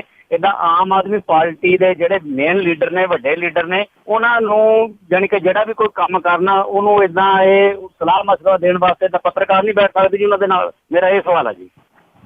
ਥੈਂਕ ਯੂ ਜੀ। ਖਿਆਲ ਕਰਕੇ ਆਪਣਾ ਵਿਚਾਰ ਦਿਆ ਕਰਨਗਾ। ਥੈਂਕ ਯੂ ਜੀ। ਦੇਖੋ ਦੇਖੋ ਹੋਣਾ ਤਾਂ ਚਾਹੀਦਾ। ਮੇਰਾ ਨਹੀਂ ਖਿਆਲ ਕਿ ਕਿਸੇ ਇੱਕ ਧੜੇ ਦੇ ਨਾਲ ਜੁੜ ਕੇ ਜਾਂ ਇੱਕ ਪਾਰਟੀ ਦੇ ਨਾਲ ਜਿਹੜਾ ਜੀ ਉਹ ਜੁੜ ਕੇ। ਇਹ ਤਾਂ ਸਿਆਸੀ ਪਾਰਟੀਆਂ ਜਿਹੜੀਆਂ ਨੇ ਜੀ ਉਹ ਸਾਰੀਆਂ ਹੀ ਸੋਚਣ ਇਹਦੇ ਵਾਸਤੇ ਕਿ ਪੰਜਾਬ ਦੇ ਨਬਜ਼ ਨੂੰ ਜਾਣਦੇ ਜਿਹੜੇ ਲੋਕ ਨੇ, ਸਿਰਫ ਪੱਤਰਕਾਰ ਹੀ ਕਿਉਂ, ਇਹਦੇ ਵਿੱਚ ਵਕੀਲ ਵੀ ਹੋ ਸਕਦੇ ਨੇ, ਇਹਦੇ ਵਿੱਚ ਡਾਕਟਰ ਵੀ ਹੋ ਸਕਦੇ ਨੇ, ਇਹਦੇ ਵਿੱਚ ਇੰਜੀਨੀਅਰ ਵੀ ਹੋ ਸਕਦੇ ਨੇ, ਇਹਦੇ ਵਿੱਚ ਰਿਟਾਇਰਡ ਲੋਕ ਵੀ ਹੋ ਸਕਦੇ ਨੇ। ਉਹਨਾਂ ਦੀ ਸਲਾਹ ਨਹੀਂ ਲਈ ਜਾਂਦੀ ਜੀ। ਉਹ ਚਾਹੇ ਮੈਨੀਫੈਸਟੋ ਬਣਾਉਣਾ, ਚਾਹੇ ਉਹਨੂੰ ਲਾਗੂ ਕਰਨਾ, ਉੱਥੇ ਜੇ ਮੇਰਾ ਨਹੀਂ ਖਿਆਲ ਕਿ ਪੰਜਾਬ ਦੇ ਚਾਹੁਣ ਵਾਲੇ ਜਿਹੜੇ ਲੋਕ ਨੇ ਉਹ ਕਿਸੇ ਵੀ ਪਾਰਟੀ ਨੂੰ ਨਾ ਕਰਨਗੇ ਇਸ ਗੱਲ ਦੇ ਵਾਸਤੇ ਕਿ ਅਸੀਂ ਸਲਾਹ ਦੇਣ ਨੂੰ ਤਿਆਰ ਨਹੀਂ, ਜਾਂ ਉਹਨਾਂ ਨੂੰ ਪੁੱਛ ਲਿਆ ਜਾਵੇ। ਲਾਗੂ ਕਰਨਾ ਨਾ ਕਰਨਾ ਜਿਹੜੀ ਉਹ ਬਾਅਦ ਵਾਲੀ ਗੱਲ ਹੈ। ਸਰਦਾਰਾ ਸਿੰਘ ਜੌਹਲ ਹੁਰੀ ਲੁਧਿਆਣੇ ਦੇ ਵਿੱਚ ਰਹਿੰਦੇ ਨੇ। ਮੈਨੂੰ ਯਾਦ ਹੈ ਕਿ ਜਿਹੜੀ ਕਿਸਾਨੀ ਹੈ ਜੀ, ਕਿਸਾਨੀ ਮੁੱਦਿਆਂ ਦੇ ਉੱਤੇ ਉਹਨਾਂ ਨੂੰ ਇੱਕ ਵਾਰੀ ਕੈਪਟਨ ਅਮਰਿੰਦਰ ਸਿੰਘ ਹੋਰਾਂ ਨੇ ਕੈਬਨਿਟ ਮੰਤਰੀ ਦਾ ਦਰਜਾ ਵੀ ਦੇ ਦਿੱਤਾ ਸੀ। ਉਹ ਸਾਰਾ ਕੁਛ ਇਹਦੇ ਉੱਤੇ ਜਿਹੜੀ ਡਾਈਵਰਸਿਫਿਕੇਸ਼ਨ ਹੈ, ਜਿਹੜੀ ਫਸਲੀ ਵਿਭਿੰਨਤਾ, ਇਹਦੇ ਉੱਤੇ ਲਿਖ ਕੇ ਲੈ ਕੇ ਗਏ ਸਾਰਾ ਕੁਛ। ਉੱਥੇ ਉਹਨਾਂ ਨੂੰ ਮਿਲਣ ਨਹੀਂ ਦਿੱਤਾ ਗਿਆ ਮੁੱਖ ਮੰਤਰੀ ਨੂੰ। ਪੌਣੇ 2 ਘੰਟੇ ਬਹਿ ਕੇ ਉਹਨਾਂ ਨੂੰ ਇੱਕ ਮੰਤਰੀ ਨੇ ਆ ਕੇ ਜਿਹੜਾ ਜੀ ਇਹ ਕਿਹਾ ਕਿ ਤੁਸੀਂ ਕਿਵੇਂ ਬੈਠੇ ਹੋ। ਉਹ ਕਹਿੰਦੇ ਜੀ ਰਿਪੋਰਟ ਦੇਣੀ ਸੀਗੀ। ਉਹ ਕਹਿੰਦੇ ਉਹ ਰਿਪੋਰਟ ਦੇਖ ਲਈ ਆ, ਉਹਦੇ ਵਿੱਚ ਕੁਛ ਨਹੀਂ ਹੈਗਾ। ਜੌਹਲ ਸਾਹਿਬ ਦਾ ਅੱਗੋਂ ਬਿਆਨ ਇਹ ਸੀਗਾ, ਜਾਂ ਉਹਨਾਂ ਨੇ ਉਹ ਕਿਹਾ ਕਿ ਉਹ ਇੰਗਲਿਸ਼ ਦੇ ਵਿੱਚ ਸੀ, ਤੁਸੀਂ ਪੜ੍ਹ ਲਈ ਆ। ਤਾਂ ਇਸ ਕਰਕੇ ਜਦੋਂ ਤੁਸੀਂ ਇਗਨੋਰ ਕਰਦੇ ਹੋ ਇਹੋ ਜਿਹੇ ਲੋਕਾਂ ਨੂੰ, ਇਸ ਕਰਕੇ ਬੇਇੱਜ਼ਤੀ ਕਰਾਉਣ ਦੇ ਵਾਸਤੇ ਜਿਹੜਾ ਜੀ ਉਹ ਕਿਹੜਾ ਜਾਵੇ। ਇਹ ਤਾਂ ਸਾਰੀਆਂ ਸਿਆਸੀ ਪਾਰਟੀਆਂ ਨੂੰ ਚਾਹੀਦਾ ਹੈ ਕਿ ਪੰਜਾਬ ਜਿਹੜਾ ਇਸ ਵੇਲੇ ਗਰਕ ਹੋਣ ਵਰਗੇ ਹਾਲਾਤਾਂ ਦੇ ਜਿਹੜਾ ਚਲੇ ਗਿਆ ਜੀ, ਉਹਦੇ ਵਾਸਤੇ ਜਿੰਨੇ ਵੀ ਸੁਹਿਰਦ ਲੋਕ ਨੇ ਉਹਨਾਂ ਦੀ ਇੱਕ ਕਮੇਟੀ ਜਿਹੜੀ ਆ ਜੀ ਉਹ ਬਣਾ ਕੇ ਉਹ ਇੱਕੋ ਰਿਪੋਰਟ ਦੇਣ। ਸਾਰੀਆਂ ਸਿਆਸੀ ਪਾਰਟੀਆਂ ਜਿਹੜੀਆਂ ਜੀ ਉਹ ਉਹਦੇ ਉੱਤੇ ਗੌਰ ਕਰਨ ਕਮ ਸੇ ਕਮ। ਪਰ ਮੇਰਾ ਨਹੀਂ ਖਿਆਲ ਜਿਹੜਾ ਜੀ ਇਦਾਂ ਦਾ ਕੁਝ ਹੋ ਸਕੂਗਾ। ਨਾ 9 ਮਣ ਤੇਲ ਹੋਵੇ, ਨਾ ਰਾਹ ਦਾ ਨੱਚੇ ਜੀ। ਹਾਂਜੀ, ਤੇ ਅੱਗੇ ਸਾਡੇ ਨਾਲ ਜੁੜੇ ਨੇ ਮਹਿੰਦਰ ਸਿੰਘ ਜੀ। ਹਾਂਜੀ ਭੈਣ ਜੀ, ਸਤਿ ਸ੍ਰੀ ਅਕਾਲ ਜੀ। ਸਤਿ ਸ੍ਰੀ ਅਕਾਲ ਜੀ। ਹਾਂਜੀ ਪੰਨੂ ਸਾਹਿਬ, ਸਤਿ ਸ੍ਰੀ ਅਕਾਲ ਜੀ। ਜਿਵੇਂ ਇੱਕ ਤੁਹਾਡੇ ਬਾਰੇ ਉਹ ਉਹਨੇ ਕਵਿਤਾ ਸੁਣਾਈ ਦਿੱਤੀ ਆ, ਕੁਛ ਮੈਂ ਉਹ ਦੱਸਣਾ ਚਾਹੁੰਦਾ ਵੀ, ਕਿਉਂਕਿ ਮੈਂ 1970 ਵਿੱਚੋਂ BBC ਸੁਣਨ ਦਾ ਸਭ ਤੋਂ ਜ਼ਿਆਦਾ ਫੈਨ। ਮੇਰਾ ਸਭ ਤੋਂ ਉਦੋਂ ਬ੍ਰੇਕਾਂ ਜਿਵੇਂ ਲੱਗ ਜਾਂਦੀਆਂ ਕਾਰਾਂ ਜੀ ਪਰੀਆਂ ਕਹਿ ਚੁੱਕੇ ਆ, ਉਵੇਂ ਬ੍ਰੇਕ ਲੱਗਦੀ ਸੀ। ਪਰ ਹੁਣ ਜਦੋਂ ਦਾ ਪੰਨੂ ਸਾਹਿਬ ਆਏ ਹੈ, ਮੇਰੀ ਸਭ ਤੋਂ ਫਸਟ ਜਿਹੜੀ ਚੋਇਸ ਆ ਉਹ ਪੰਨੂ ਸਾਹਿਬ ਆ, ਤੇ ਦੂਸਰਾ ਮੰਟੂ ਗੁਰੂ ਸਰੀਆ ਆ। ਹਾਂਜੀ, ਅੱਛਾ ਪੰਨੂ ਸਾਹਿਬ, ਮੈਂ ਇਹ ਸਵਾਲ ਪੁੱਛਣਾ ਚਾਹੁੰਦਾ ਥੋੜਾ ਜਿਹਾ। ਤੁਸੀਂ ਬੜੇ ਵੱਡੇ ਪੱਤਰਕਾਰ ਆ ਕਿ ਮੈਂ BJP ਦੀ ਸਰਕਾਰ ਦਾ ਨਹੀਂ ਮੈਂ ਕਹਿ ਸਕਦਾ, ਕਿਉਂਕਿ ਮੈਂ ਕਹੂੰਗਾ ਸਿਰਫ ਮੋਦੀ ਦੀ ਸਰਕਾਰ ਆ। ਮੋਦੀ ਸਾਰਾ ਕੁਛ ਕਰਦਾ, ਜਿਵੇਂ ਕਿ ਉੱਤਰਾਖੰਡ 'ਚ ਹੋਇਆ ਜਾਂ ਅਰੁਣਾਚਲ ਪ੍ਰਦੇਸ਼ ਵਿੱਚ ਹੋਇਆ ਜੋ ਇਹਨਾਂ ਨੇ ਕੀਤਾ, ਔਰ ਇਹਨਾਂ ਦੇ ਮੂੰਹ ਤੇ ਚਪੇੜ ਪਈ। ਹੁਣ ਦੂਸਰੇ ਦਲਿਤਾਂ ਦਾ ਹੋ ਗਿਆ, ਕਸ਼ਮੀਰ 'ਚ ਹੋ ਗਿਆ। ਕਿ ਇਹ ਆਪਾਂ ਨੇ ਨਾ ਕੋਈ ਮਾੜੀ ਜਿਹੀ ਗੱਲ, ਮੈਂ ਕੋਈ ਗਲਤ ਗੱਲ ਕਰਾਂ, ਮੈਨੂੰ ਕੋਈ ਟੋਕੂਗਾ, ਮੈਨੂੰ ਥੋੜੀ ਸ਼ਰਮ ਆਊ, ਮੈਂ ਦੁਬਾਰਾ ਦੂਜਾ ਨਹੀਂ ਕਰੂੰਗਾ। ਕੀ ਇਹ ਜਿਹੜੇ ਰਾਜਨੇਤਾ ਇਹਨਾਂ ਦੇ ਸ਼ਰਮ ਹੈ ਹੀ ਨਹੀਂ, ਜਾਂ ਜਾਣ ਕੇ ਨਹੀਂ ਕਰਦੇ, ਜਾਂ ਇਹਨਾਂ ਨੂੰ ਪਤਾ ਹੀ ਨਹੀਂ ਲੱਗਦਾ ਜੀ? ਇਹ ਦੱਸੋਗੇ ਕੁਛ ਇਸ ਸਾਲ ਦਾ? ਇਹ ਪਤਾ ਲੱਗਣ ਨੂੰ ਤਾਂ ਇਹ ਵੀ ਲਾ ਲੈਂਦੇ ਆ ਕਿ ਕਿਹੜੇ ਪਤੀਲੇ ਦੇ ਵਿੱਚ ਕਿਹੜਾ ਮੀਟ ਪਿਆ ਆ ਜੀ। ਜਾਣਕਾਰੀ ਤਾਂ ਇੰਨੀ ਆ। ਹਾਂ, ਵੱਖਰੀ ਗੱਲ ਆ ਕਿ ਜਿਹੜੇ ਮੁੱਦਿਆਂ ਦੀ ਤੁਸੀਂ ਗੱਲ ਕੀਤੀ ਆ ਉਹ ਉਹਨਾਂ ਨੂੰ ਪਤਾ ਨਹੀਂ ਲੱਗਦਾ। ਇਹ ਪਤਾ ਲਾ ਲੈਂਦੇ ਆ ਜੀ ਕਿ ਕਿਹਨੇ ਅੱਜ ਗਾਂ ਦਾ ਮੀਟ ਬਣਾਇਆ ਤੇ ਕਿਹਨੇ ਦੂਜਾ ਮੀਟ ਜਿਹੜਾ ਦੀ ਬਣਾਇਆ, ਤੇ ਉਹਦੇ ਘਰ ਦੇ ਉੱਤੇ ਅਟੈਕ ਵੀ ਹੋ ਜਾਂਦਾ। ਮਨੋਹਰ ਪਰਿਕਰ ਹੋਰਾਂ ਦਾ ਬਿਆਨ ਮੈਂ ਸਾਂਝਾ ਤੁਹਾਡੇ ਨਾਲ ਕੀਤਾ ਨਿਊਜ਼ ਦੇ ਵਿੱਚ, ਮੈਂ ਰਿਪੀਟ ਨਹੀਂ ਕਰਨਾ ਚਾਹੁੰਦਾ। ਉਹ ਉਹਨਾਂ ਚੀਜ਼ਾਂ ਦਾ ਇਹਨਾਂ ਨੂੰ ਪਤਾ, ਛੋਟੀ ਛੋਟੀ ਗੱਲ ਦਾ, ਕਿ ਜਿਹੜੀਆਂ ਕੰਪਨੀਆਂ ਨੇ ਜਿਹਦੀ ਐਡ ਆਮਿਰ ਖਾਨ ਕਰਦਾ ਸੀਗਾ, ਉਹਨਾਂ ਦਾ ਬੋਰੀਆ ਬਿਸਤਰਾ ਇੱਥੋਂ ਕਿਵੇਂ ਜਿਹੜਾ ਜੀ ਉਹ ਗੋਲ ਕਰਵਾਉਣਾ, ਇਹ ਸਾਰਾ ਕੁਝ ਪਤਾ ਹੈ। ਬਾਕੀ ਜਿਹੜੇ ਮੁੱਦੇ ਲੋਕਾਂ ਦੇ ਨਾਲ ਜੁੜੇ ਹੋਏ ਨੇ ਉਹਨਾਂ ਦੇ ਬਾਰੇ ਕੋਈ ਜਾਣਕਾਰੀ ਨਹੀਂ। ਮੈਂ ਕੋਈ ਵੱਡਾ ਪੱਤਰਕਾਰ ਨਹੀਂ ਜੀ, ਪੱਤਰਕਾਰ ਆਮ ਤੁਹਾਡੇ ਵਰਗਾ ਜੀ। ਮੈਨੂੰ ਜ਼ਮੀਨ ਤੇ ਹੀ ਰੱਬ ਦੇ ਵਾਸਤੇ ਰਹਿਣ ਦਿਓ ਜੀ। ਮੈਂ ਆਪਣੇ ਪੈਰ ਉੱਪਰ ਨਹੀਂ ਕਰਨੇ ਚਾਹੁੰਦਾ ਜ਼ਮੀਨ ਤੋਂ ਜੀ, ਵੱਡਾ ਅਖਵਾ ਕੇ ਛੋਟਾ ਹੀ ਹਾਂ ਜੀ। ਮੈਨੂੰ ਅਖੀਰਲੀ ਕਤਾਰ ਦੇ ਵਿੱਚ ਰੱਖਣਾ, ਮੈਨੂੰ ਉਹਦੇ ਲਈ ਖੁਸ਼ੀ ਹੋਊਗੀ ਜੀ। ਬਲਜਿੰਦਰ ਸਿੰਘ ਜੀ। ਹਾਂਜੀ ਪੰਨੂ ਸਾਹਿਬ ਜੀ, ਸਤਿ ਸ੍ਰੀ ਅਕਾਲ ਜੀ। ਸਤਿ ਸ੍ਰੀ ਅਕਾਲ ਜੀ। ਹਾਂਜੀ ਪੰਨੂ ਸਾਹਿਬ ਜੀ, ਮੈਂ ਤੁਹਾਡੇ ਵਿਚਾਰ ਸੁਣੇ, ਬੜੇ ਚੰਗੇ ਆ। ਤੁਸੀਂ 2 ਦਿੱਤੇ ਆ ਵਿਚਾਰ ਜਿਹੜੇ ਮੇਰੇ ਮੇਜਰ ਲੱਗੇ ਆ, ਵੀ ਸਾਨੂੰ ਜ਼ਮੀਨ ਤੇ ਹੀ ਰਹਿਣ ਦਿਓ, ਜ਼ਮੀਨ ਤੋਂ ਸਾਨੂੰ ਉੱਪਰ ਨਾ ਉਠਾਓ, ਸਾਡੇ ਦੁਸ਼ਮਣ ਮਗਰ ਪੈ ਜਾਣਗੇ। ਤੁਹਾਡੀ ਗੱਲ ਸਹੀ ਆ। ਤੇ ਮੇਰੇ ਵਿਚਾਰ ਅੱਜ ਆ ਰਹੇ ਸੀ, 2 ਵਿਚਾਰ ਮੇਰੇ ਮਨ 'ਚ ਆ ਰਹੇ ਸੀ। ਇੱਕ ਜਿਹੜੇ ਆਪਣੇ ਦਿੱਲੀ ਦੇ ਮੁੱਖ ਮੰਤਰੀ ਸਾਹਿਬ ਜੀ ਹੈਗੇ ਆ, ਕੇਜਰੀਵਾਲ ਸਾਹਿਬ ਜੀ, ਜਿਹੜੇ ਧਰਮਸ਼ਾਲਾ ਗਏ ਆ। ਇੱਕ ਮੇਰਾ ਉਹਨਾਂ ਦੀ ਸਟੇਜ ਜਿਹੜੀ 10 ਦਿਨਾਂ ਦਾ ਮੋਲ ਧਾਰਨਾ, ਉਹ ਮੇਰੇ ਮਨ ਵਿੱਚ ਰੜਕ ਰਿਹਾ। ਇਹ ਮੈਨੂੰ ਲੱਗਦਾ ਵੀ ਉਹ ਜਿਹੜੇ ਕੇਜਰੀਵਾਲ ਸਾਹਿਬ ਐਨਟਰੈਪ ਹੋ ਰਹੇ ਆ, ਉਹਨਾਂ ਕੋਲ ਜੇ ਸੁਖਮਨੀ ਸਾਹਿਬ ਦਾ ਗੁਟਕਾ ਸਾਹਿਬ ਦੇ ਅੰਦਰ ਉਹਨੂੰ ਕਿ ਇੱਕ ਸ਼ਲੋਕ ਤੇ ਇੱਕ ਅਸ਼ਟਪਦੀ ਡੇਲੀ ਕਰ ਲਓ, ਤੁਹਾਡੇ ਮਨ ਨੂੰ ਸ਼ਾਂਤੀ ਮਿਲ ਜੂਗੀ, ਤੁਹਾਨੂੰ ਐਡੀ ਦੂਰ ਜਾਣ ਦੀ ਲੋੜ ਨਹੀਂ। ਸਾਡੇ ਕੋਈ ਵੀ ਗੁਰੂ ਪਹਾੜਾਂ ਤੇ ਨਹੀਂ ਗਏ। ਸਾਨੂੰ ਲੱਗਦਾ ਵੀ ਇਹਨੂੰ ਮੈਨੀਪੂਲੇਟ ਕਰਕੇ ਇੰਟਰਪ ਕਰਕੇ ਅਖੀਰ ਨੂੰ ਪਬਲਿਕ ਇਹ ਕਿਹਾ ਜਾਏਗਾ ਵੀ ਇਹ ਬੰਦਾ ਮੈਂਟਲੀ ਸਟੇਬਲ ਨਹੀਂ ਹੈ, ਇਹ ਬੰਦੇ ਨੂੰ ਬ੍ਰੇਕ ਚਾਹੀਦੀ 10 ਦਿਨਾਂ ਦੀ। ਜੇ ਤੁਸੀਂ ਇਹੋ ਜਿਹੇ ਇਨਸਾਨ ਨੂੰ ਪ੍ਰਧਾਨ ਮੰਤਰੀ ਕਿਸੇ ਕੰਟਰੀ ਦਾ ਬਣਾ ਦੋਗੇ, ਕੱਲ ਨੂੰ ਉਹ ਕਹਿਣਗੇ ਜੀ ਉਧਰੋਂ ਐਮਰਜੈਂਸੀ ਹੋ ਜਾਵੇ, ਇਹ ਬੰਦੇ ਨੂੰ 10 ਦਿਨ ਦੀ ਬ੍ਰੇਕ ਚਾਹੀਦੀ ਹੈ ਜੀ। ਇਹ ਬੰਦਾ ਆਪ ਹੀ ਇੰਟਰਪ ਹੋ ਰਿਹਾ। ਦੂਜੀ ਗੱਲ ਇਹ ਕਹਿੰਦਾ ਜੀ ਕੇਜਰੀਵਾਲ ਸਾਹਿਬ ਅਸੀਂ ਇਹ ਕਹਿੰਦੇ ਆ ਵੀ ਤੁਸੀਂ ਇੱਕ ਪਾਸੇ ਚੈਲੰਜ ਕਰਕੇ ਆ ਰਹੇ ਹੋ ਮਜੀਠੀਆ ਨੂੰ, ਦੂਜੇ ਪਾਸੇ ਤੁਸੀਂ ਅਨਸੇਫ ਪੈਸੇਜ ਧਰਮਸ਼ਾਲਾ ਨੂੰ ਲੈ ਰਹੇ ਹੋ, ਤੁਸੀਂ ਆਪਣੀ ਲਾਈਫ ਨੂੰ ਰਿਸਕ 'ਚ ਪਾ ਰਹੇ ਹੋ। ਤੁਹਾਡਾ ਰਸਤਾ ਜਿਹੜਾ ਪਹਾੜੀ ਉਹ ਵੀ ਮਾੜਾ, ਤੁਹਾਡਾ ਬਾਈ ਏਅਰ ਵੀ ਮਾੜਾ। ਸਾਡੀ ਬੇਨਤੀ ਇਹ ਹੈ ਕਿ ਪੱਤਰਕਾਰਾਂ ਦੇ ਜ਼ਰੀਏ ਉਹਨੂੰ ਇਹ ਚੀਜ਼ਾਂ ਪਲੀਜ਼ ਕਨਵੇ ਕਰ ਦਿਓ ਸਾਡਾ ਮੈਸੇਜ, ਕਿਉਂਕਿ ਸਾਡੇ NRI ਨੇ ਤੁਹਾਡੇ ਤੇ ਬਹੁਤ ਜ਼ਿਆਦਾ ਹੋਪ ਰੱਖੀ ਹੋਈ ਆ।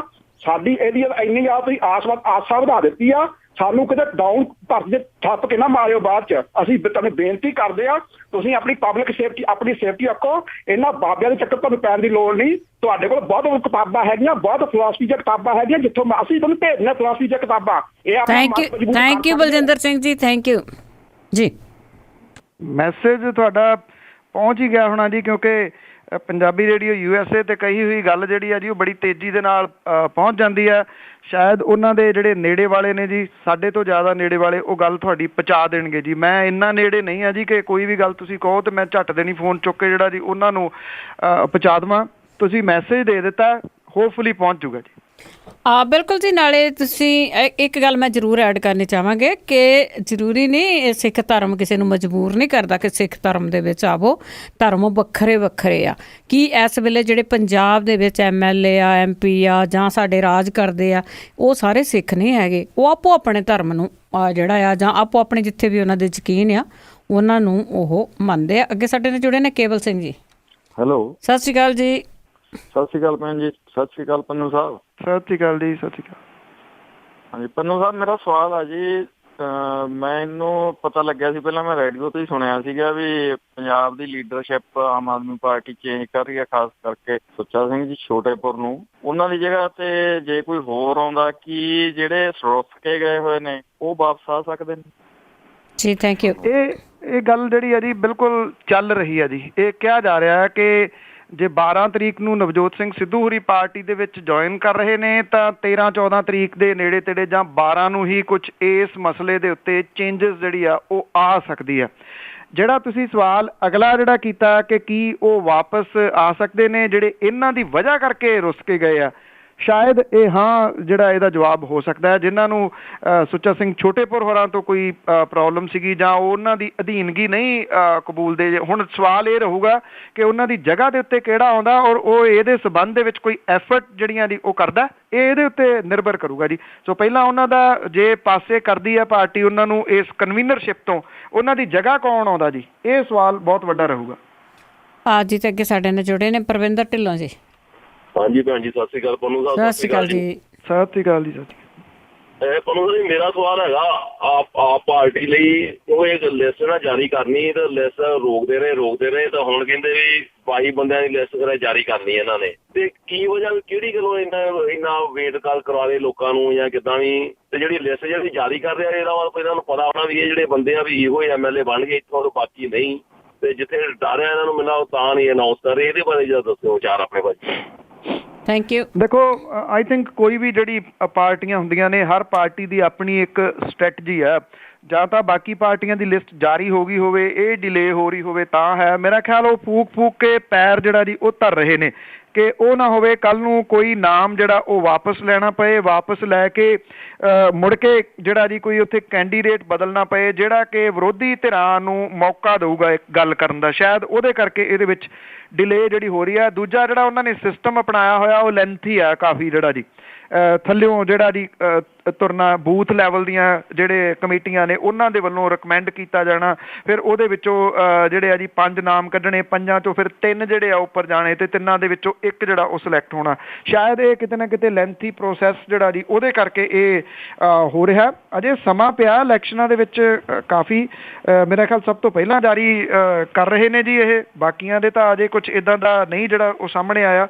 ਸੋ ਲੈਟਸ ਸੀ, ਲਿਸਟ ਆ ਲੈਂਦੇ ਹੋ ਸਾਹਮਣੇ, ਫਿਰ ਉਹਦੀ ਚੀਰ ਫਾੜ ਆਪਾਂ ਪ੍ਰੋਗਰਾਮਾਂ ਦੇ ਦੌਰਾਨ ਜਿਹੜੀ ਉਹ ਕਰਦੇ ਹੀ ਰਹਾਂਗੇ। ਸਾਡੇ ਨੇ ਜਿਹੜੇ ਨੇ ਮਨਜੀਤ ਸਿੰਘ ਜੀ। ਹਾਂਜੀ, ਸਤਿ ਸ਼੍ਰੀ ਅਕਾਲ ਪੰਨੂ ਸਾਹਿਬ। ਸਤਿ ਸ਼੍ਰੀ ਅਕਾਲ ਜੀ। ਮੈਂ ਹਰਿਆਣੇ ਤੋਂ ਬਿਲੋਂਗ ਕਰਦਾ ਜੀ। ਮੇਰਾ ਛੋਟਾ ਜਿਹਾ ਕੁਐਸਚਨ ਹੈ ਵੀ ਕਿ ਕੇਜਰੀਵਾਲ ਸਾਹਿਬ ਹਰਿਆਣੇ ਤੋਂ ਹੈ ਤੇ ਹਰਿਆਣੇ ਦੇ ਵਿੱਚ ਤਾਂ ਇਹਨਾਂ ਦੀ ਇੰਨੀ ਪੁੱਛ ਹੈ ਨਹੀਂ ਗੀ, ਤੇ ਕੀ ਰੀਜ਼ਨ ਹੈ ਪੰਜਾਬ ਦੇ ਵਿੱਚ ਇੰਨੀ ਕਿਉਂ ਇਹਨਾਂ ਦੀ ਪੁੱਛ ਆ? ਥੈਂਕ ਯੂ ਮਨਜੀਤ ਜੀ। ਪੰਜਾਬ ਦੇ ਲੋਕ ਜਿਹੜੇ ਨੇ ਜੀ ਇਹ ਯੁੱਗ ਪਲਟਾਊ ਲੋਕ ਕਹੇ ਜਾਂਦੇ ਨੇ ਜੀ। ਬਦਲਾਵ ਜਿਹੜਾ ਜੀ ਉਸ ਪਾਸੇ ਵੱਲ ਨੂੰ ਜਦੋਂ ਇਹ ਤੁਰ ਪੈਂਦੇ ਨੇ, ਉਹ ਚਾਹੇ ਤੁਸੀਂ ਪੁਰਾਣਾ ਇਤਿਹਾਸ ਲੈ ਲਓ। ਦੇਖੋ ਇੱਕ ਗੱਲ ਮੇਰਾ ਖਿਆਲ ਇਤਿਹਾਸ ਗਵਾਹ ਹੈ, ਅੰਕੜੇ ਬੋਲਦੇ ਨੇ, ਇਹ ਦੱਸਣ ਦੀ ਤਾਂ ਜ਼ਰੂਰਤ ਨਹੀਂ ਗੀ ਕਿ ਮੁਲਕ ਦੀ ਆਜ਼ਾਦੀ ਦੇ ਵਿੱਚ 98% ਜਿਹੜੀਆਂ ਜੀ ਉਹ ਕੁਰਬਾਨੀਆਂ ਪੰਜਾਬੀਆਂ ਦੀਆਂ, ਸਿੱਖਾਂ ਦੀਆਂ ਕਿਉਂ ਨੇ। ਇਹ ਤਾਂ ਉਹੋ ਜਿਹਾ ਜਿਹੜਾ ਜੀ ਉਹ ਸਵਾਲ ਹੈ। ਇਹ ਬਦਲਾਓ ਵਾਲੇ ਲੋਕ ਨੇ ਜੀ। ਜਦੋਂ ਸਾਰੇ ਮੁਲਕ ਦੇ ਵਿੱਚੋਂ ਪਾਰਟੀ ਹਾਰ ਗਈ ਸੀਗੀ ਤੇ 4 ਸੀਟਾਂ ਵੀ ਇੱਥੋਂ ਹੀ ਲੋਕਾਂ ਨੇ ਜਿਹੜੀਆਂ ਜੀ ਉਹ ਚੇਂਜਸ ਦੇ ਰੂਪ ਦੇ ਵਿੱਚ ਜਿਹੜੀਆਂ ਉਹ ਦੇ ਦਿੱਤੀਆਂ ਸਨ। ਜਿਹੜੇ ਪੰਜਾਬੀ ਹਲਕੇ ਪੈਂਦੇ ਨੇ ਦਿੱਲੀ ਦੇ ਵਿੱਚ, ਉੱਥੋਂ ਅਰਵਿੰਦ ਕੇਜਰੀਵਾਲ ਹੋਰਾਂ ਦੀ ਪਾਰਟੀ ਨੇ ਸਵੀਪ ਕੀਤਾ ਜੀ। ਤੋ ਇਹ ਮੇਰਾ ਖਿਆਲ ਨਹੀਂ ਕਿਹਾ ਜਾ ਸਕਦਾ ਜੀ ਕਿ ਕਿਹੜੇ ਸੂਬੇ ਤੋਂ ਆ। ਹੁਣ ਜਿਹੜੇ ਸੈਂਟਰ ਦੇ ਵਿੱਚ ਮੰਨੇ ਹੋਏ ਨੇ, ਬਲਵੰਤ ਸਿੰਘ ਰਾਮੂਵਾਲੀਆ ਹੋਰਾਂ ਨੂੰ ਪੰਜਾਬ 'ਚ ਕੋਈ ਪੁੱਛਦਾ ਨਹੀਂ ਗਾ। ਉੱਤਰ ਪ੍ਰਦੇਸ਼ ਦੇ ਵਿੱਚੋਂ ਜਾ ਕੇ ਮੰਤਰੀ ਬਣੇ ਬੈਠੇ ਨੇ ਜੀ। ਜੀ ਜੀ ਜੀ, ਬਹੁਤ ਕੁਛ ਹੈ ਜੀ, ਇਤਿਹਾਸ ਬੋਲਿਆ ਜਾਵੇ। ਸਾਡੇ ਨਾਲ ਅੱਗੇ ਜੁੜੇ ਨੇ ਮਨਜੀਤ ਕੌਰ ਜੀ। ਹਾਂਜੀ, ਸਤਿ ਸ਼੍ਰੀ ਅਕਾਲ ਭੈਣ ਜੀ। ਸਤਿ ਸ਼੍ਰੀ ਅਕਾਲ ਸਾਹਿਬ ਜੀ। ਸਤਿ ਸ਼੍ਰੀ ਅਕਾਲ ਜੀ। ਸਤਿ ਸ਼੍ਰੀ ਅਕਾਲ। ਹਾਂਜੀ, ਮੈਂ ਇਹ ਪੁੱਛਣਾ ਸੀ ਵੀ ਉਹ ਜਿਹੜੀ ਉਹ ਜਨਾਨੀ ਮਾਰੀ ਸੀ ਗੁਰੂ ਮਹਾਰਾਜ ਦੀ ਬੇਅਦਬੀ ਕਰਨ ਵਾਲੀ, ਤੇ ਉਹ ਖਬਰ 'ਚ ਮੈਂ ਸੁਣਿਆ ਸੀ ਵੀ 2 ਬੰਦਿਆਂ ਨੇ ਆਤਮ ਸਮਰਪਣ ਕਰਤਾ। ਉਹ ਕੌਣ ਸਨ ਜੀ? ਥੈਂਕ ਯੂ ਜੀ। ਉਹ ਇੱਕ ਤਾਂ ਬੰਦਾ ਪਟਿਆਲੇ ਦਾ ਹੈ ਜੀ, ਇੱਕ ਲੁਧਿਆਣੇ ਡਿਸਟ੍ਰਿਕਟ ਤੋਂ ਹੈ। ਇਹਨਾਂ ਦੋਨਾਂ ਨੇ ਆਤਮ ਸਮਰਪਣ ਜਿਹੜਾ ਜੀ ਉਹ ਕੀਤਾ ਅਦਾਲਤ ਦੇ ਵਿੱਚ। ਉਹਨਾਂ ਨੇ ਇਹ ਵੀ ਉਦੋਂ ਗੱਲ ਕਹੀ ਸੀ ਕਿ ਸਾਡੇ ਨਾਂ ਦੇ ਉੱਤੇ ਫੰਡ ਇਕੱਠੇ ਕੀਤੇ ਜਾ ਰਹੇ ਨੇ, ਉਹ ਫੰਡ ਜਿਹੜੇ ਆ ਉਹ ਇਕੱਠੇ ਨਾ ਕੀਤੇ ਜਾਣ। ਕੀ ਉਹਨਾਂ ਦੇ ਉੱਤੇ ਸ਼ਿਕੰਜਾ ਕੱਸਿਆ ਗਿਆ ਸੀਗਾ? ਇਹ ਕੋਈ ਵੀ ਗੱਲ ਜਿਹੜੀ ਹੈ ਜੀ ਸਾਹਮਣੇ ਨਹੀਂ ਆਈ ਉਹਨਾਂ ਦੀ ਗ੍ਰਿਫਤਾਰੀ ਤੋਂ ਬਾਅਦ ਕਿ ਉਹਨਾਂ ਨੇ ਆਤਮ ਸਮਰਪਣ ਜਿਹੜਾ ਜੀ ਉਹ ਕਿਉਂ ਕੀਤਾ। ਕੀ ਪੁਲਿਸ ਨੂੰ ਉਹਨਾਂ ਦੀ ਜਾਣਕਾਰੀ ਮਿਲ ਗਈ ਸੀ? ਇੱਕ ਪ੍ਰੈਸ਼ਰ ਦੇ ਤਹਿਤ ਉਹਨਾਂ ਨੇ ਆਤਮ ਸਮਰਪਣ ਜਿਹੜਾ ਜੀ ਕੀਤਾ? ਕੋਈ ਡਿਟੇਲ ਇਦੋਂ ਵੱਧ ਨਹੀਂ ਸਾਹਮਣੇ ਆਈ। ਸਿਰਫ ਜਿਹੜੀ ਜੀ ਕਿ ਉਹ ਕਿਹੜੀ ਜਗ੍ਹਾ ਤੋਂ ਨੇ 2 ਜਾਣੇ, ਉਹਨਾਂ ਨੇ ਮੋਟਿਵ ਜਿਹੜਾ ਜੀ ਇਹਦੇ ਪਿੱਛੇ ਕੁਛ ਨਹੀਂ ਕਿਹਾ। ਜਦੋਂ ਉਹਨਾਂ ਨੂੰ ਫੜ ਕੇ ਪੁਲਿਸ ਜਿਹੜੀ ਹੈ ਜੀ ਉਹ ਲਗਾਈ ਆ ਅਦਾਲਤ ਦੇ ਵਿੱਚੋਂ, ਤਾਂ ਉਹਨਾਂ ਨੇ ਮੀਡੀਆ ਦੇ ਸਾਹਮਣੇ ਇੰਨੀ ਕੁ ਗੱਲ ਜਿਹੜੀ ਜ਼ਰੂਰ ਕਹੀ ਸੀ ਕਿ ਸਾਡੇ ਨਾਂ ਦੇ ਉੱਤੇ ਫੰਡ ਇਕੱਠੇ ਹੋ ਰਹੇ ਨੇ। ਖਾਸ ਤੌਰ ਦੇ ਉੱਤੇ NRIs ਵੀਰਾਂ ਨੂੰ ਉਹਨਾਂ ਨੇ ਕਿਹਾ ਸੀਗਾ ਕਿ ਸਾਡੇ ਨਾਂ ਦੇ ਉੱਤੇ ਫੰਡਸ ਨਾ ਦਿੱਤੇ ਜਾਣ। ਇੰਨੀ ਗੱਲ ਸਾਹਮਣੇ ਆਈ ਆ। ਬਾਕੀ ਡਿਟੇਲ ਜਿਹੜੀ ਪੁਲਿਸ ਦੀ ਅਜੇ ਆਉਣੀ ਬਾਕੀ ਆ। ਪੁਲਿਸ ਨੇ ਅਜੇ ਆਪਣੀ ਕਹਾਣੀ ਦੱਸਣੀ ਬਾਕੀ ਆ, ਕਿਉਂਕਿ ਉਹ ਪੁਲਿਸ ਦੇ ਰਿਮਾਂਡ ਦੇ ਉੱਤੇ ਨੇ। ਤਾਂ ਪੁਲਿਸ ਕੀ ਕਹਾਣੀ ਦੱਸਦੀ ਆ ਉਹ ਆਪਾਂ ਜ਼ਰੂਰ ਸਾਂਝੀ ਕਰਾਂਗੇ ਜਦੋਂ ਸਾਹਮਣੇ ਆਈ ਜੀ। ਰਾਜਵਿੰਦਰ ਸਿੰਘ ਜੀ। ਹਾਂਜੀ, ਸਤਿ ਸ਼੍ਰੀ ਅਕਾਲ ਭੈਣ ਜੀ। ਸਤਿ ਸ਼੍ਰੀ ਅਕਾਲ ਜੀ। ਸਤਿ ਸ਼੍ਰੀ ਅਕਾਲ ਜੀ। ਸਤਿ ਸ਼੍ਰੀ ਅਕਾਲ।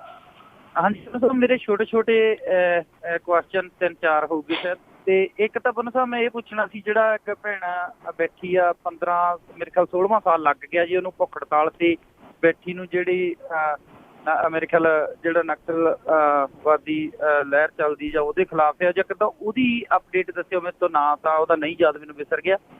ਤੇ ਦੂਸਰਾ ਮੈਂ ਪੁੱਛਣਾ ਸੀ, ਜਿੱਦਾਂ ਆਪਣੇ SP ਜਿਹੜਾ ਪਠਾਨਕੋਟ ਹਮਲੇ ਦੇ ਵਿੱਚ ਸੀਗਾ, ਹੀਰੇ ਲੈ ਕੇ ਕਿਵੇਂ ਇਹਨੇ ਕਹਿਲਾ ਵੀ ਉਹਨਾਂ ਨੂੰ ਨਗਾ ਲਿਆ ਜਾਂ ਕਿੱਦਾਂ। ਤੇ ਇੱਕ ਜਿਹੜਾ ਹੁਣ ਮੈਂ ਤਾਂ ਹੁਣੇ ਨਿਊਜ਼ ਸੁਣੀ ਸੀ ਅੱਜ ਹੀ, ਤੇ ਉਹ ਜਿਹੜੀ ਆਪਣੀ ਸੀਮ ਜਿਹੜੀ ਆ ਜਾਂ ਛੱਪੜਾਂ ਦੀ ਸਫਾਈ ਲਈ ਆ ਜਿਹੜਾ ਪੈਸਾ ਆਉਣਾ ਸੀ ਅਰਾਊਂਡ 250 ਕਰੋੜ ਰੁਪਈਆ, ਔਰ ਉਹ ਸੈਂਟਰ ਦੀ ਸਰਕਾਰ ਨੇ ਨਹੀਂ ਦਿੱਤਾ। ਤੇ ਜਦੋਂ ਇਹ ਨਵੀਂ ਸਰਕਾਰ ਆਊਗੀ, ਕੋਈ ਵੀ ਆਉਂਦੀ ਆ, ਤੇ ਉਹਨਾਂ ਦੇ ਕੋਲੋਂ ਸੈਂਟਰ ਸਰਕਾਰ ਪਿਛਲਾ ਪੈਸਾ ਲੈ ਕੇ ਗਾਂ ਵਾਲਾ ਪੈਸਾ ਦਊਗੀ। ਜੇ ਮੰਨ ਲਓ ਵੀ ਆਪ ਦੀ ਸਰਕਾਰ ਆ ਜਾਂਦੀ ਆ, ਕਿ ਉਹ ਏਦਾਂ ਤਾਂ ਨਹੀਂ ਕਹਿਣਗੇ ਵੀ ਪਿਛਲਾ ਪੈਸਾ ਦਿਓ ਤੇ ਗਾਂ ਤੁਹਾਨੂੰ ਤਾਂ ਫੰਡ ਮਿਲਣਗੇ, ਕਿਉਂਕਿ ਇਸ ਸਰਕਾਰ ਦਾ ਹਿਸਾਬ ਕਿਤਾਬ ਇਸ ਸਰਕਾਰ ਤੇ ਰਹੂਗਾ। ਦੂਸਰਾ, ਜਿਹੜੇ ਕੇਸ ਏਦਾਂ ਦੇ ਬਹੁਤ SITਆਂ ਬਣਾਤੀਆਂ, ਜਿਹਦਾ ਕਿ ਮਤਲਬ ਕਿ ਤੁਸੀਂ ਦੱਸਦੇ ਵੀ ਸਿੱਖ ਦਾ ਮਤਲਬ ਉਹਦਾ ਬਸ ਇਹੀ ਆ ਵੀ ਬਸ ਠੰਡੇ ਵਾਸਤੇ 'ਚ ਪਾਉਣਾ। ਇਹ ਜਿਹੜੇ ਕੇਸ ਕਦੀ ਵੀ ਆ, ਜਿਹੜੀ ਨਵੀਂ ਸਰਕਾਰ ਆ, ਜੇ ਉਹ ਕਲੋਜ਼ ਕਰਦੇ ਜਾਂ ਕਲੀਨ ਚਿੱਟਾਂ ਵੀ ਮਿਲ ਗਈਆਂ, ਇਹ ਓਪਨ ਕਰਨੇ ਉਹਨਾਂ ਦੇ ਲਈ ਈਜ਼ੀ ਹੋਣਗੇ ਜੀ। ਥੈਂਕ ਯੂ ਜੀ। ਦੇਖੋ ਇਹ ਬੜੀ ਵੱਡੀ ਗੱਲ ਆ ਜਿਹੜੀ ਤੁਸੀਂ ਕਹਿ ਰਹੇ ਹੋ। ਜੇ ਮੈਂ ਇੱਥੋਂ ਸਟਾਰਟ ਕਰਾਂ ਕਿ ਦੇਖੋ ਜਿਹੜਾ ਗੱਲ ਸੂਬੇ ਦੀ ਆ, ਇਹ ਪਾਰਟੀ ਦੀ ਨਹੀਂ ਗੀ। ਸੂਬੇ ਦੇ ਉੱਤੇ ਕਰਜ਼ਾ ਜਿਹੜਾ ਜੀ ਉਹ ਇਹ ਨਹੀਂ ਹੋਣਾ ਕਿ ਪਾਰਟੀ ਜਿਹੜੀ ਆ ਜੀ ਦੂਜੀ ਦੀ ਸਰਕਾਰ ਆ ਗਈ ਤੇ ਪਿਛਲੇ ਕਰਜ਼ੇ ਦੇ ਉੱਤੇ ਲਾਈਨ ਜਿਹੜੀ ਆ ਲੀਕ ਫੇਰ ਦਿੱਤੀ ਜਾਵੇ। ਐਦਾਂ ਨਹੀਂ ਹੋਣਾ। ਇਸੇ ਕਰਕੇ ਤਾਂ ਕਹਿ ਰਹੇ ਆ ਲਮਹੋਂ ਮੇ ਖਤਾ ਕੀ ਸਦੀਆਂ ਮੇ ਸਜ਼ਾ ਪਾਈ। ਇਹ ਸਦੀਆਂ ਦੇ ਵਿੱਚ ਜਿਹੜੀ ਸਜ਼ਾ ਆ ਉਹ ਮੌਜੂਦਾ ਸਰਕਾਰ ਦੀਆਂ ਗਲਤੀਆਂ ਦੀ ਭੁਗਤਣੀ ਪੈਣੀ ਆ। ਈਰੋਨ ਸ਼ਰਮੀਲਾ ਨਾਂ ਸੀਗਾ ਜੀ, ਜਿਹਦਾ ਤੁਸੀਂ ਗੱਲ ਕਰ ਰਹੇ ਹੋ। 16 ਸਾਲ ਉਹਨੇ ਲੰਮੀ ਭੁੱਖ ਹੜਤਾਲ ਜਿਹੜੀ ਆ ਜੀ ਉਹ ਕੀਤੀ ਆ। ਮਨੁੱਖੀ ਅਧਿਕਾਰਾਂ ਦੇ ਵਾਸਤੇ ਲੜਨ ਵਾਲੀ ਔਰਤ ਆ। ਉਹਨੇ ਇਹ ਸਮਝਿਆ ਕਿ ਇਹ ਤਰੀਕਾ ਜਿਹੜਾ ਜੀ ਉਹ ਸਹੀ ਨਹੀਂ ਹੈਗਾ। ਉੱਥੋਂ ਦੇ ਲੋਕਾਂ ਨੇ ਵੀ ਉਹਦਾ ਉਹ ਬਣਦਾ ਸਾਥ ਨਹੀਂ ਦਿੱਤਾ ਜਿਹੜਾ ਪਹਿਲਾਂ ਉਹਨਾਂ ਨੇ ਸਾਥ ਦਿੱਤਾ ਸੀਗਾ, ਜਿਹਦੇ ਕਰਕੇ ਉਹਨੇ ਹੁਣ ਜਿਹੜਾ ਜੀ ਰਾਹ ਚੁਣਿਆ ਡੈਮੋਕ੍ਰੇਸੀ ਵਾਲਾ। ਉਹ ਕਹਿੰਦੀ ਕਿ ਇਸ ਪਾਸੇ ਆ ਕੇ ਉਹਨੇ ਚੋਣਾਂ ਜਿਹੜੀਆਂ ਨੇ ਉਹ ਲੜਨੀਆਂ ਨੇ।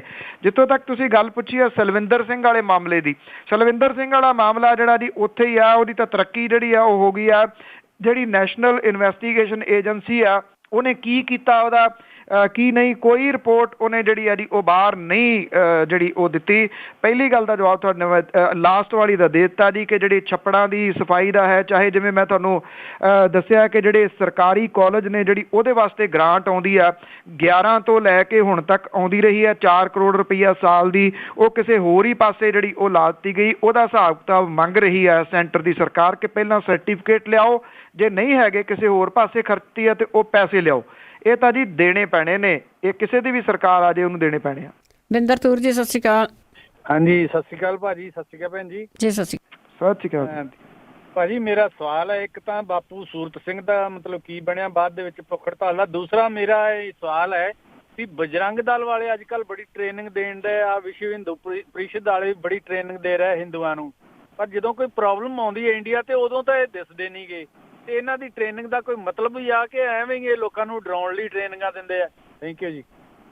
ਸਵਾਲ ਦਾ ਜਵਾਬ ਤੁਸੀਂ ਆਪ ਹੀ ਦੇਤਾ ਜੀ। ਇਹ ਤਾਂ ਲਿਫਾਫੇਬਾਜ਼ੀ ਹੈ ਜੀ, ਇਦੋਂ ਵੱਧ ਤਾਂ ਹੋਰ ਕੁਛ ਨਹੀਂ ਹੈਗਾ ਜੀ ਕਿ ਜਿਹੜੀ ਟ੍ਰੇਨਿੰਗ ਆ ਉਹ ਦੇ ਰਹੇ ਨੇ। ਇੱਥੇ ਵੀ ਕੈਂਪ ਜਿਹੜੇ ਆ ਉਹ ਲੱਗਦੇ ਰਹੇ ਆ।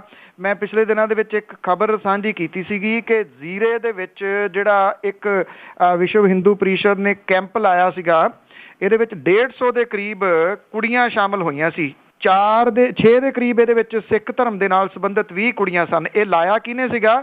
ਜਿਹਨੇ ਕੁਰਾਨ ਸ਼ਰੀਫ ਦੀ ਬੇਅਦਬੀ ਕੀਤੀ ਆ, ਵਿਜੇ ਕੁਮਾਰ, ਉਹਦੀ ਕੁੜੀ ਨੇ। ਜਿਹੜਾ ਇੱਥੇ ਬਰਗਾੜੀ ਦੇ ਵਿੱਚ ਕਾਂਡ ਹੋਇਆ ਸੀਗਾ, ਉਸ ਮਾਮਲੇ ਦੇ ਵਿੱਚ 2 ਕੁੜੀਆਂ ਜਿਹੜੀਆਂ ਸਿੱਖ ਭਾਈਚਾਰੇ ਨਾਲ ਸੰਬੰਧਿਤ ਸੀ, ਉਹਨਾਂ ਤੋਂ ਪੁੱਛਗਿੱਛ ਕੀਤੀ ਗਈ ਆ। ਇਹ ਜਿਹੜਾ ਸਿਮਰਨਜੀਤ ਸਿੰਘ ਮਾਨ ਹੋਰਾਂ ਨੇ ਵੀ ਪਿਛਲੇ ਦਿਨੀ ਜਿਹੜਾ ਜੀ ਇਹ ਇਲਜ਼ਾਮ ਲਾਇਆ ਸੀਗਾ ਕਿ ਉਹਦੀ ਡਿਟੇਲ ਦੱਸੀ ਜਾਵੇ ਕਿ ਡਿਟੇਲ ਕੀ ਸੀ, ਉਹਨਾਂ ਤੋਂ ਪੁੱਛਗਿੱਛ ਜਿਹੜੀ ਆ ਜੀ ਉਹ ਕੀ ਕੀਤੀ ਗਈ। ਹਥਿਆਰਾਂ ਦੀ ਟ੍ਰੇਨਿੰਗ ਨਹੀਂ, ਇਹ ਦਿਮਾਗ ਦੀ ਟ੍ਰੇਨਿੰਗ ਆ, ਬ੍ਰੇਨ ਵਾਸ਼ ਕਰਨ ਦੀ ਜਿਹੜੀ ਆ ਜੀ ਉਹ ਟ੍ਰੇਨਿੰਗ ਆ। ਉਹ ਉੱਥੇ ਬ੍ਰੇਨ ਵਾਸ਼ ਜਿਹੜਾ ਉਹ ਕੀਤਾ ਜਾਂਦਾ ਤੇ ਉਹ ਵਰਕ ਵੀ ਕਰਦਾ ਜੀ। ਜੀ ਬਿਲਕੁਲ। ਸਾਡੇ ਨਾਲ ਜੁੜੇ ਨੇ ਜਗਵਿੰਦਰ ਸਿੰਘ ਜੀ। ਸਤਿ ਸ਼੍ਰੀ ਅਕਾਲ ਜੀ। ਬਾਦਲ ਸਾਹਿਬ ਜਿੱਦਾਂ ਕਹਾਵਤ ਆ, ਕਹਿ ਲੋ ਕਿ ਆਪਣਾ ਜਿਹੜਾ ਮੁੰਡਾ ਵਿਕਾਸ ਰੂਪੀ ਨਾਂ ਦਾ ਮੁੰਡਾ ਜਿਹੜਾ ਇਹਨਾਂ ਨੇ ਜੰਮਣ ਤੋਂ ਪਹਿਲਾਂ ਹੀ ਮਾਰਤਾ, ਤੇ ਹੁਣ ਜਾ ਕੇ ਰੈਲੀਆਂ ਤੇ ਆਪਣਾ ਕੀ ਕਹਿੰਦੇ ਵੋਟ ਰੂਪੀ ਆਪਣਾ ਕਹਿ ਲੋ ਕਿ ਸਗਨ ਹੈ, ਕਿਹੜੇ ਮੂੰਹ ਨਾਲ ਮੰਗਣ ਡਏ ਆ? ਇਹਨਾਂ ਨੂੰ ਸ਼ਰਮ ਨਹੀਂ ਆਉਂਦੀ ਜੀ? ਇਹ ਸਵਾਲ ਹੈ ਤੁਹਾਡਾ ਜੀ? ਨਹੀਂ, ਹਾਂਜੀ ਮੈਂ ਦੂਜਾ ਸਵਾਲ ਇਹਨਾਂ ਨੂੰ ਕਰਨਾ ਚਾਹੁੰਦਾ ਆਪਣਾ ਪੰਨੂ ਸਾਹਿਬ ਨੂੰ। ਪੰਨੂ ਸਾਹਿਬ ਆਪਣਾ ਜਿੱਦਾਂ ਮੈਂ ਗੁਰਸ਼ਰਨ ਸਿੰਘ ਆਪਣਾ ਢਿੱਲੋਂ ਸਾਹਿਬ ਨੂੰ ਵੀ ਸੁਣਿਆ ਸੀ, ਉਹ ਕਹਿੰਦੇ ਸੀ ਕਿ ਮਤਲਬ ਅਸੀਂ ਆਪਣਾ ਕੀ ਕਹਿੰਦੇ ਆਮ ਆਦਮੀ ਪਾਰਟੀ ਦੇ ਮਤਲਬ ਸਪੋਰਟ ਨਹੀਂ ਕਰਦੇ, ਪਰ ਬਾਦਲ ਸਾਹਿਬ ਨੂੰ ਅਸੀਂ ਹਟਾਉਣ ਲਈ ਆਪਣਾ ਅਸੀਂ ਮਤਲਬ ਕਿਉਂਕਿ ਬਾਦਲ ਨੂੰ ਜ਼ਿਆਦਾ ਮਤਲਬ ਪੰਜਾਬ ਦਾ ਬੇੜਾਗਰ ਕਿਸੇ ਨੇ ਕੀਤਾ, ਅਸੀਂ ਉਹਨਾਂ ਦੀ ਬਾਹਰਲੀ ਸਪੋਰਟ ਕਰਾਂਗੇ ਬਾਹਰੋਂ। ਥੈਂਕ ਯੂ ਜੀ। ਇਹ ਵਿਚਾਰ ਹੀ ਨੇ ਜੀ ਤੁਹਾਡੇ, ਸਵਾਲ ਤਾਂ ਇਹਦੇ ਵਿੱਚ ਹੈ ਨਹੀਂ ਦੋਨਾਂ 'ਚ ਜੀ। ਜੀ ਬਿਲਕੁਲ। ਤੇ ਜੀ ਅੱਗੇ ਰਿਕੁਐਸਟ ਵੀ ਕੀਤੀ ਜਾਂਦੀ, ਆਪਣਾ ਤੁਹਾਡਾ ਕੋਈ ਸਵਾਲ ਹੁੰਦਾ ਆ ਉਹ ਕਰਿਆ ਕਰੋ। ਵਿਚਾਰ ਦੇਣ ਦੇ ਲਈ ਮੰਡੇ ਟੂ ਫਰਾਈਡੇ 4 ਤੋਂ 5:30 ਪ੍ਰੋਗਰਾਮ ਹੁੰਦੇ ਆ, 1.5 ਘੰਟਾ ਖੁੱਲ੍ਹਾ ਹੁੰਦਾ। ਸੋ ਉਸ ਦੇ ਵਿੱਚ ਮੰਗਲਵਾਰ ਨੂੰ ਛੱਡ ਕੇ ਆਪਣੇ ਵਿਚਾਰ ਆ ਤੁਸੀਂ ਦੇ ਸਕਦੇ ਆ ਜੀ। ਸਾਡੇ ਨਾਲ ਜੁੜੇ ਨੇ ਸੁਰਿੰਦਰ ਸਿੰਘ ਸ਼ੇਰਗਿੱਲ। ਸਤਿ ਸ਼੍ਰੀ ਅਕਾਲ ਭੈਣ ਜੀ। ਸਤਿ ਸ਼੍ਰੀ ਅਕਾਲ ਜੀ। ਪੰਨੂ ਸਾਹਿਬ, ਪਹਿਲਾਂ ਤਾਂ ਜਿੱਦਾਂ ਇੰਨੇ ਲੋਕ ਤੱਤੇ ਬਣਦੇ ਆ, ਜੇ ਆਪ ਪਾਰਟੀ ਦੀ ਸਰਕਾਰ ਆ ਵੀ ਗਈ, ਜਿੱਦਾਂ ਹੁਣ ਬੇੜਾ ਗਰਕ ਕਰਤਾ ਨਹੀਂ ਸਭ ਕੁਝ ਤੁਸੀਂ ਦੱਸਦੇ ਆ ਕਿ ਉਹਨੂੰ 4-5 ਸਾਲ ਤਾਂ ਉਹਨੂੰ ਮਾੜਾ ਮੋਟਾ ਇਕੱਠਾ ਕਰਨ ਨੂੰ ਲੱਗਣੇ ਆ। ਇਹ ਲੋਕ ਇਨੀ 6 ਮਹੀਨੇ ਉੱਤੇ ਪੈਣ ਲੱਗ ਪੈਣਾ ਵੀ ਕੇਜਰੀਵਾਲ ਕਰਦਾ ਕੁਛ। ਦੂਜਾ ਬਾਪੂ ਜੀ ਕਹਿੰਦੇ ਮੇਰੇ ਤੋਂ ਭੋਲੇਪਨ 'ਚ ਜੀ ਉਹ ਨਹਿਰ ਤੇ ਸੈਨਕਾਰ ਹੋ ਗਿਆ ਸੀ। ਕੀ ਬਾਪੂ ਜੀ ਇੰਨੇ ਭੋਲੇ ਆ ਜੀ? ਥੈਂਕ ਯੂ ਜੀ। ਇਹ ਪ੍ਰੇਮ ਸਿੰਘ ਚੰਦੂ ਮਾਜਰਾ ਹੋਰਾਂ ਦਾ ਜਿਹੜਾ ਜੀ ਬਿਆਨ ਹੈ, ਇੱਥੋਂ ਦੀ ਇੱਕ ਅੰਗਰੇਜ਼ੀ ਦੀ ਅਖਬਾਰ ਦੇ ਵਿੱਚ ਛਪਿਆ। ਉਹ ਕਹਿੰਦੇ ਜਿਹੜੀ ਅਫਸਰਸ਼ਾਹੀ ਆ ਪੰਜਾਬ ਦੀ, ਉਹਨਾਂ ਨੇ ਪ੍ਰਕਾਸ਼ ਸਿੰਘ ਬਾਦਲ ਹੋਰਾਂ ਦੇ ਭੋਲੇਪਨ ਦਾ ਫਾਇਦਾ ਲੈ ਲਿਆ ਤੇ ਗਲਤੀ ਦੇ ਨਾਲ ਜਿਹੜੇ ਸਾਈਨ ਸੀ ਫਾਈਲਾਂ ਦੇ ਉੱਤੇ ਕਰਵਾਤੇ।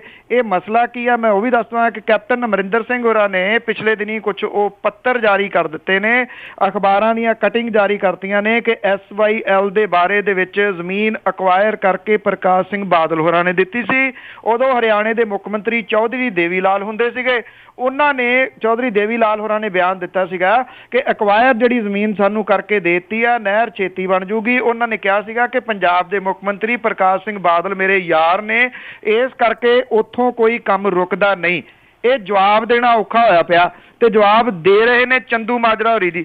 ਉਹ ਕਹਿੰਦੇ ਭੋਲੇਪਨ ਦੇ ਵਿੱਚ ਅਫਸਰ ਜਿਹੜੇ ਸੀਗੇ ਜੀ ਉਹ ਦਕਸ਼ਤ ਕਰਾ ਕੇ ਜਿਹੜਾ ਜੀ ਉਹ ਲੈ ਗਏ। ਇਹੋ ਜਿਹਾ ਭੋਲਾਪਨ ਮੇਰਾ ਖਿਆਲ ਸ਼ਾਇਦ ਹੀ ਦੁਨੀਆ ਦੇ ਵਿੱਚ ਕਿਤੇ ਜਿਹੜਾ ਜੀ ਉਹ ਦਿਸਿਆ ਹੋਵੇ। ਮੇਰਾ ਖਿਆਲ ਗਿਨੀਜ਼ ਬੁੱਕ ਵਾਲਿਆਂ ਨੂੰ ਅਪਰੋਚ ਕਰਨੀ ਚਾਹੀਦੀ ਹੈ। ਜੇ ਭੋਲੇਪਨ ਦਾ ਉਹਨਾਂ ਦੇ ਪੇਜ ਨਹੀਂ ਹੈਗਾ ਤੇ ਸਾਡੇ ਕੋਲ ਬੰਦਾ ਹੈਗਾ ਜੀ, ਉਹ ਟੌਪ ਕਰੂਗਾ। ਬਿਲਕੁਲ ਜੀ, ਇਹੋ ਜਿਹਾ ਜਿਹੜਾ ਭੋਲਾਪਨ ਆ ਸਾਰਾ ਪੰਜਾਬ ਲੁੱਟ ਕੇ ਖਾ ਲਿਆ ਤੇ ਨਾਲ ਨਾਲ ਇਹ ਗਲਤੀ ਦੇ ਨਾਲ ਤਾਂ ਕਿਸੇ ਨੂੰ ਸਿਰੋਂ ਪਾ ਨਹੀਂ ਦਿੰਦੇ ਗੁਰੂ ਘਰ ਤੋਂ, ਤਾਂ ਇਹ ਸਾਈਨ ਕਿੱਦਾਂ ਕਰ ਦਿੱਤੇ ਆ ਇਹ ਨਹੀਂ ਸਮਝ ਲੱਗਦੀ। ਸਾਡੇ ਆਖਰੀ ਕਾਲਰ ਹੋਣਗੇ ਜੀ ਅਮਰੀਕ ਸਿੰਘ ਅਟਵਾਲ। ਸਤਿ ਸ੍ਰੀ ਅਕਾਲ ਜੀ ਭੈਣ ਜੀ ਬਲਵਿੰਦਰ ਜੀ। ਸਤਿ ਸ੍ਰੀ ਅਕਾਲ ਜੀ। ਪੰਨੂ ਸਾਹਿਬ ਅਮਰੀਕ ਸਿੰਘ ਅਟਵਾਲ ਸੰਮੀਪੁਰ। ਸਤਿ ਸ੍ਰੀ ਅਕਾਲ ਜੀ। ਤੇ ਗੱਲ ਤਾਂ ਮੇਰੇ ਵੀ ਕਈ ਕੋਸ਼ਿਸ਼ ਚਿਰ ਤਾਂ ਮੈਂ ਜਦੋਜਹਿਦ ਕਰਦਾ ਜੀ, ਮਸਾ ਰਲਿਆ ਜੀ।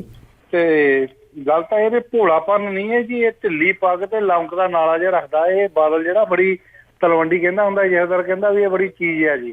ਤੇ ਦੂਜੀ ਗੱਲ ਹੈ ਜੀ ਜਿਹੜੀ ਇਹ ਗੱਲ ਚੰਦੂ ਮਾਜਰੇ ਨੂੰ ਤਾਂ ਬਹੁਤ ਨੇੜਿਓਂ ਮੈਂ ਬਹੁਤ ਜਾਣਦਾ ਜੀ। ਉਹਦੇ ਇੱਥੇ ਪੋਤੇ ਪੋਤੀਆਂ ਪੜ੍ਹਦੇ ਆ ਅਮਰੀਕਾ ਦੇ ਵਿੱਚ, ਤੇ ਉਹ ਤਾਂ ਉਹਨੂੰ ਬਲੈਕ ਲਿਸਟ ਕੀਤਾ ਸੀ ਟੋੜਾ ਸਾਹਿਬ ਨੇ, ਪਰ ਫਿਰ ਵੀ ਉਹ ਐਵੇਂ ਹਰ ਗੱਲੇ ਕਰਦਾ। ਅੱਜ ਵੀ ਡਿਬੇਟ ਤੇ ਜਦੋਂ ਆਉਂਦਾ ਉਹਦੀ ਦਾਰੂ ਪੀਤੀ ਹੁੰਦੀ ਆ ਜੀ, ਉਹਦੀ ਅੱਖਾਂ ਦੇਖਿਆ ਕਰੋ, ਸ਼ਰਾਬੀ ਹਾਲਤ ਵਿੱਚ ਉਹ ਗੱਲ ਕਰਦਾ, ਉੱਦਾਂ ਗੱਲ ਉਹ ਇੰਨੇ ਇਲਜ਼ਾਮ ਲਾਉਂਦਾ ਜੀ। ਤੇ ਪਰ ਮੈਂ ਉਹ ਗੱਲ ਇਹ ਕਰਦਾ ਸੀ ਵੀ ਅੱਜ ਮੈਂ ਸਵਾਲ ਮੇਰਾ ਇਹ ਆ ਵੀ ਜਦੋਂ ਕਿਸੇ MLA ਨੂੰ ਗ੍ਰਿਫਤਾਰ ਕਰਨਾ ਹੋਵੇ, ਇੱਕ ਰਾਜਪਾਲ ਤੋਂ ਮਨਜ਼ੂਰੀ ਲੈਣੀ ਹੁੰਦੀ ਹੈ ਜੀ। ਕਿ ਆਮ ਪਾਰਟੀ ਸਾਡੀ ਏਦਾਂ ਆ ਵੀ ਐਵੇਂ ਵੰਡੀ ਜਾਂਦੇ ਆ ਕਿ ਸਾਡੇ ਕੋਲ MLA ਖਰੇ ਵਾਧੂ ਆ ਤਾਂ ਵੀ ਇਹ ਕਹਿੰਦੇ ਨਹੀਂ ਪਹਿਲਾਂ ਰਾਜਪਾਲ ਮਨਜ਼ੂਰ ਦਿਓ, 4-5 ਦਿਨ ਲੰਘਾਉਂਦੇ ਕਿਉਂ ਨਹੀਂ? ਇਹ ਬਹੁਤ ਜ਼ਰੂਰੀ ਹੈ ਜੀ, ਪਰ ਜਿਹੜਾ ਪ੍ਰਕਿਰਿਆ ਕਾਨੂੰਨੀ ਉੱਦਾਂ ਚੱਲਣਾ ਚਾਹੀਦਾ, ਕਿਉਂਕਿ MLA ਵਿਚਾਰੇ ਮੱਛਰ 'ਚ ਬਹਿ ਕੇ ਉੱਥੇ ਗੰਦਗੀ 'ਚ ਬਹਿ ਕੇ ਆਉਂਦੇ ਆ, ਥਾਣਿਆਂ ਦੇ ਵਿੱਚ, ਜੇਲ੍ਹਾਂ ਦੇ ਵਿੱਚ ਜੋ ਹਾਲਾਤ ਤੁਹਾਨੂੰ ਤਾਂ ਪਤਾ ਹੀ ਹੈ ਪੰਨੂ ਸਾਹਿਬ। ਸੋ ਇਹ ਹੈ ਵੀ ਇਹਨਾਂ ਕੋਲ ਪ੍ਰਕਿਰਿਆ ਤਾਂ ਇਹ ਹੈ, ਥੋੜਾ ਸਿਆਸੀ ਦਾਅ ਵਿੱਚ ਵੀ ਜਾਣਨੇ ਚਾਹੀਦੇ ਇਹਨਾਂ ਨੂੰ ਜੀ। Thank you Amrik Singh ji. ਜੇ ਸਰਪੰਚ ਗ੍ਰਿਫਤਾਰ ਕਰਨਾ DC ਤੋਂ ਮਨਜ਼ੂਰੀ ਲੈਣੀ ਜ਼ਰੂਰੀ ਆ। ਥੈਂਕ ਯੂ ਇਹ ਕਹਿੰਦਾ ਤਾਂ ਜੇ MLA ਫੜਨਾ ਆ ਤਾਂ ਜੇ ਉਹਨੂੰ ਗ੍ਰਿਫਤਾਰੀ ਆ ਜਾਂ ਮੰਤਰੀ ਆ ਉਹ ਰਾਜਪਾਲ ਤੋਂ ਮਨਜ਼ੂਰੀ ਜ਼ਰੂਰੀ ਹੁੰਦੀ ਹੈ ਜੀ। ਇਹਦੇ ਬਾਰੇ ਤੁਹਾਡਾ ਕੀ ਖਿਆਲ ਹੈ ਜੀ? ਥੈਂਕ ਯੂ ਜੀ। ਜਿਹੜੀ ਗੱਲ ਤੁਸੀਂ ਕਹਿ ਗਏ ਹੋ ਕਿ ਮੈਨੂੰ ਜ਼ਿਆਦਾ ਪਤਾ ਵਾਕਿਆ ਹੀ ਜੀ, ਮੇਰੇ ਤੋਂ ਜ਼ਿਆਦਾ ਕੌਣ ਜਾਣਦਾ ਕਿ ਉੱਥੋਂ ਦੇ ਹਾਲਾਤ ਜਿਹੜੇ ਉਹ ਕੀ ਨੇ। ਦੇਖੋ ਰਾਜਪਾਲ ਕੌਣ ਆ, ਉਪ ਰਾਜਪਾਲ ਕਿਹਦੇ ਨੇ ਜੀ? ਉਹ ਚੁੱਪ ਕਰਕੇ ਜਿਹੜੀ ਪੁਲਿਸ ਲੈ ਕੇ ਆਉਂਦੀ ਹੈ ਜੀ ਉਹਦੇ ਉੱਤੇ ਉਹ ਸਾਈਨ ਕਰੀ ਜਾਂਦੇ ਨੇ। ਇਹੀ ਤਾਂ ਰੌਲਾ ਜਿਹਦੇ ਵਾਸਤੇ ਅਰਵਿੰਦ ਕੇਜਰੀਵਾਲ ਹੋਰੀ ਜਿਹੜੇ ਦੀ ਉਹ ਲੜ ਰਹੇ ਨੇ। ਜੇ ਰਾਜਪਾਲ ਬਣਦੀ ਆਪਣੀ ਜ਼ਿੰਮੇਵਾਰੀ ਨਹੀਂ ਨਿਭਾ ਰਿਹਾ ਤੇ ਇਹਦੇ ਵਿੱਚ ਉਹ ਕੀ ਕਰਨ ਜੀ? ਉਹਨਾਂ ਦਾ ਤਾਂ ਵਾਸੀ ਕੋਈ ਨਹੀਂ ਹੈਗਾ। ਇਉਂ ਤਾਂ ਨਹੀਂ ਹੈਗਾ ਕਿ ਉਹ ਫੜ ਕੇ ਫੜਾਈ ਜਾਂਦੇ ਨੇ, ਲਓ ਜੀ ਇਸ ਹਫ਼ਤੇ ਦਾ ਆ, ਇਸ ਹਫ਼ਤੇ ਦਾ ਆ। ਇਹ ਤਾਂ ਦਿੱਲੀ ਪੁਲਿਸ ਉਹਨਾਂ ਦੇ ਹੱਥ ਦੇ ਵਿੱਚ ਨਹੀਂ ਗੀ ਜੀ। ਦਿੱਲੀ ਪੁਲਿਸ ਜਿਹੜੀ ਆ ਉਹ ਗ੍ਰਹਿ ਮੰਤਰਾਲੇ ਦੇ ਅੰਡਰ ਹੈ ਜੀ, ਔਰ ਜਿਹੜਾ ਰਾਜਪਾਲ ਹੈ ਜੀ ਉਹ ਉਹਨਾਂ ਦੇ ਅੰਡਰ ਹੈ। ਔਰ ਜਿਹੜੇ ਤਰੀਕੇ ਦੇ ਨਾਲ ਉਪ ਰਾਜਪਾਲ ਜਿਹੜੇ ਨੇ ਦਿੱਲੀ ਦੇ ਉਹ ਕਰ ਰਹੇ ਨੇ, ਉਹ ਕਿਸੇ ਤੋਂ ਲੁਕੀ ਛਿਪੀ ਥੋੜੀ ਹੈ ਜੀ। ਬਿਲਕੁਲ ਪੰਨੂ ਸਾਹਿਬ, ਇੱਕ ਹਾਂਗਕਾਂਗ ਤੋਂ ਤੁਹਾਡੇ ਬਹੁਤ ਸੁਣਨੇ ਵਾਲੇ ਆ, ਉਹਨੀ ਤਾਂ ਜ਼ਰੂਰੀ ਗੱਲ ਕਰਨੀ ਆ। ਕਮਲਜੀਤ ਸਿੰਘ ਜੀ। ਜੀ ਸਤਿ ਸ਼੍ਰੀ ਅਕਾਲ ਭੈਣ ਜੀ। ਸਤਿ ਸ਼੍ਰੀ ਅਕਾਲ ਜੀ। ਸਤਿ ਸ਼੍ਰੀ ਅਕਾਲ ਜੀ। ਸਤਿ ਸ਼੍ਰੀ ਅਕਾਲ। ਮਹਾਰਾਜ ਕਦੀ ਮਿਸ ਨਹੀਂ ਕਰਦੇ ਜੀ, ਅਸੀਂ ਤਾਂ ਇੱਥੇ ਬੈਠੇ, ਤੁਹਾਨੂੰ ਕਦੀ ਬਹੁਤ ਧੰਨਵਾਦ ਤੁਹਾਡਾ ਪੰਨੂ ਸਾਹਿਬ।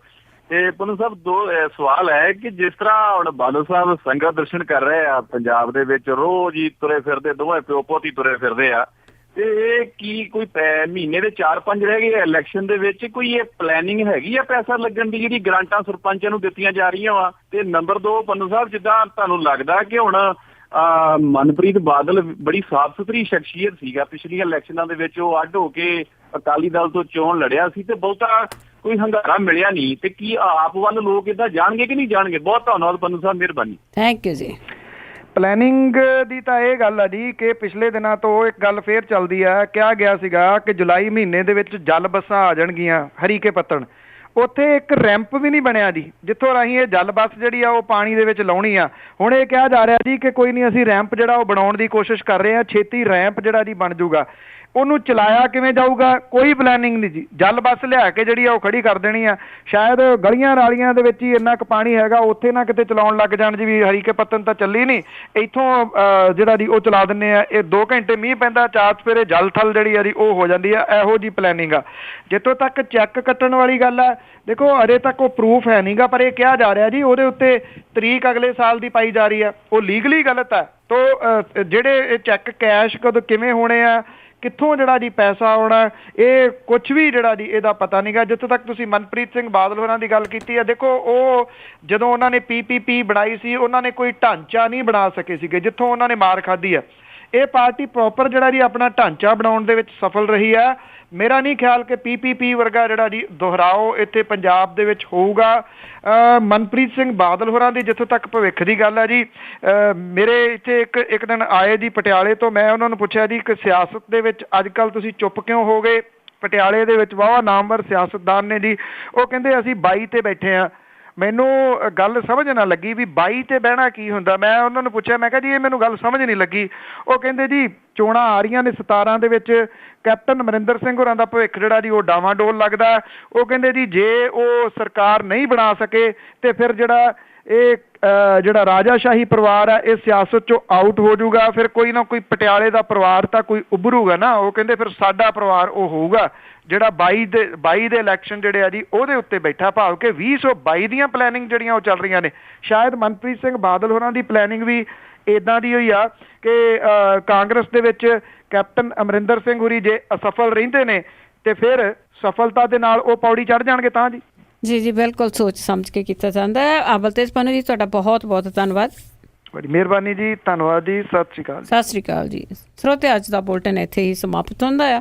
ਅਗਲਾ ਬੁਲਟਨ ਲੈ ਕੇ ਅਸੀਂ ਤੁਹਾਡੇ ਨਾਲ ਫਿਰ ਹਾਜ਼ਰ ਹੋਵਾਂਗੇ। ਹੁਣ ਬਲਵਿੰਦਰ ਕੌਰ ਵੱਲੋਂ ਵੀ ਆਪ ਸਭ ਨੂੰ ਹੀ ਪਿਆਰ ਭਰੀ ਸਤਿ ਸ਼੍ਰੀ ਅਕਾਲ।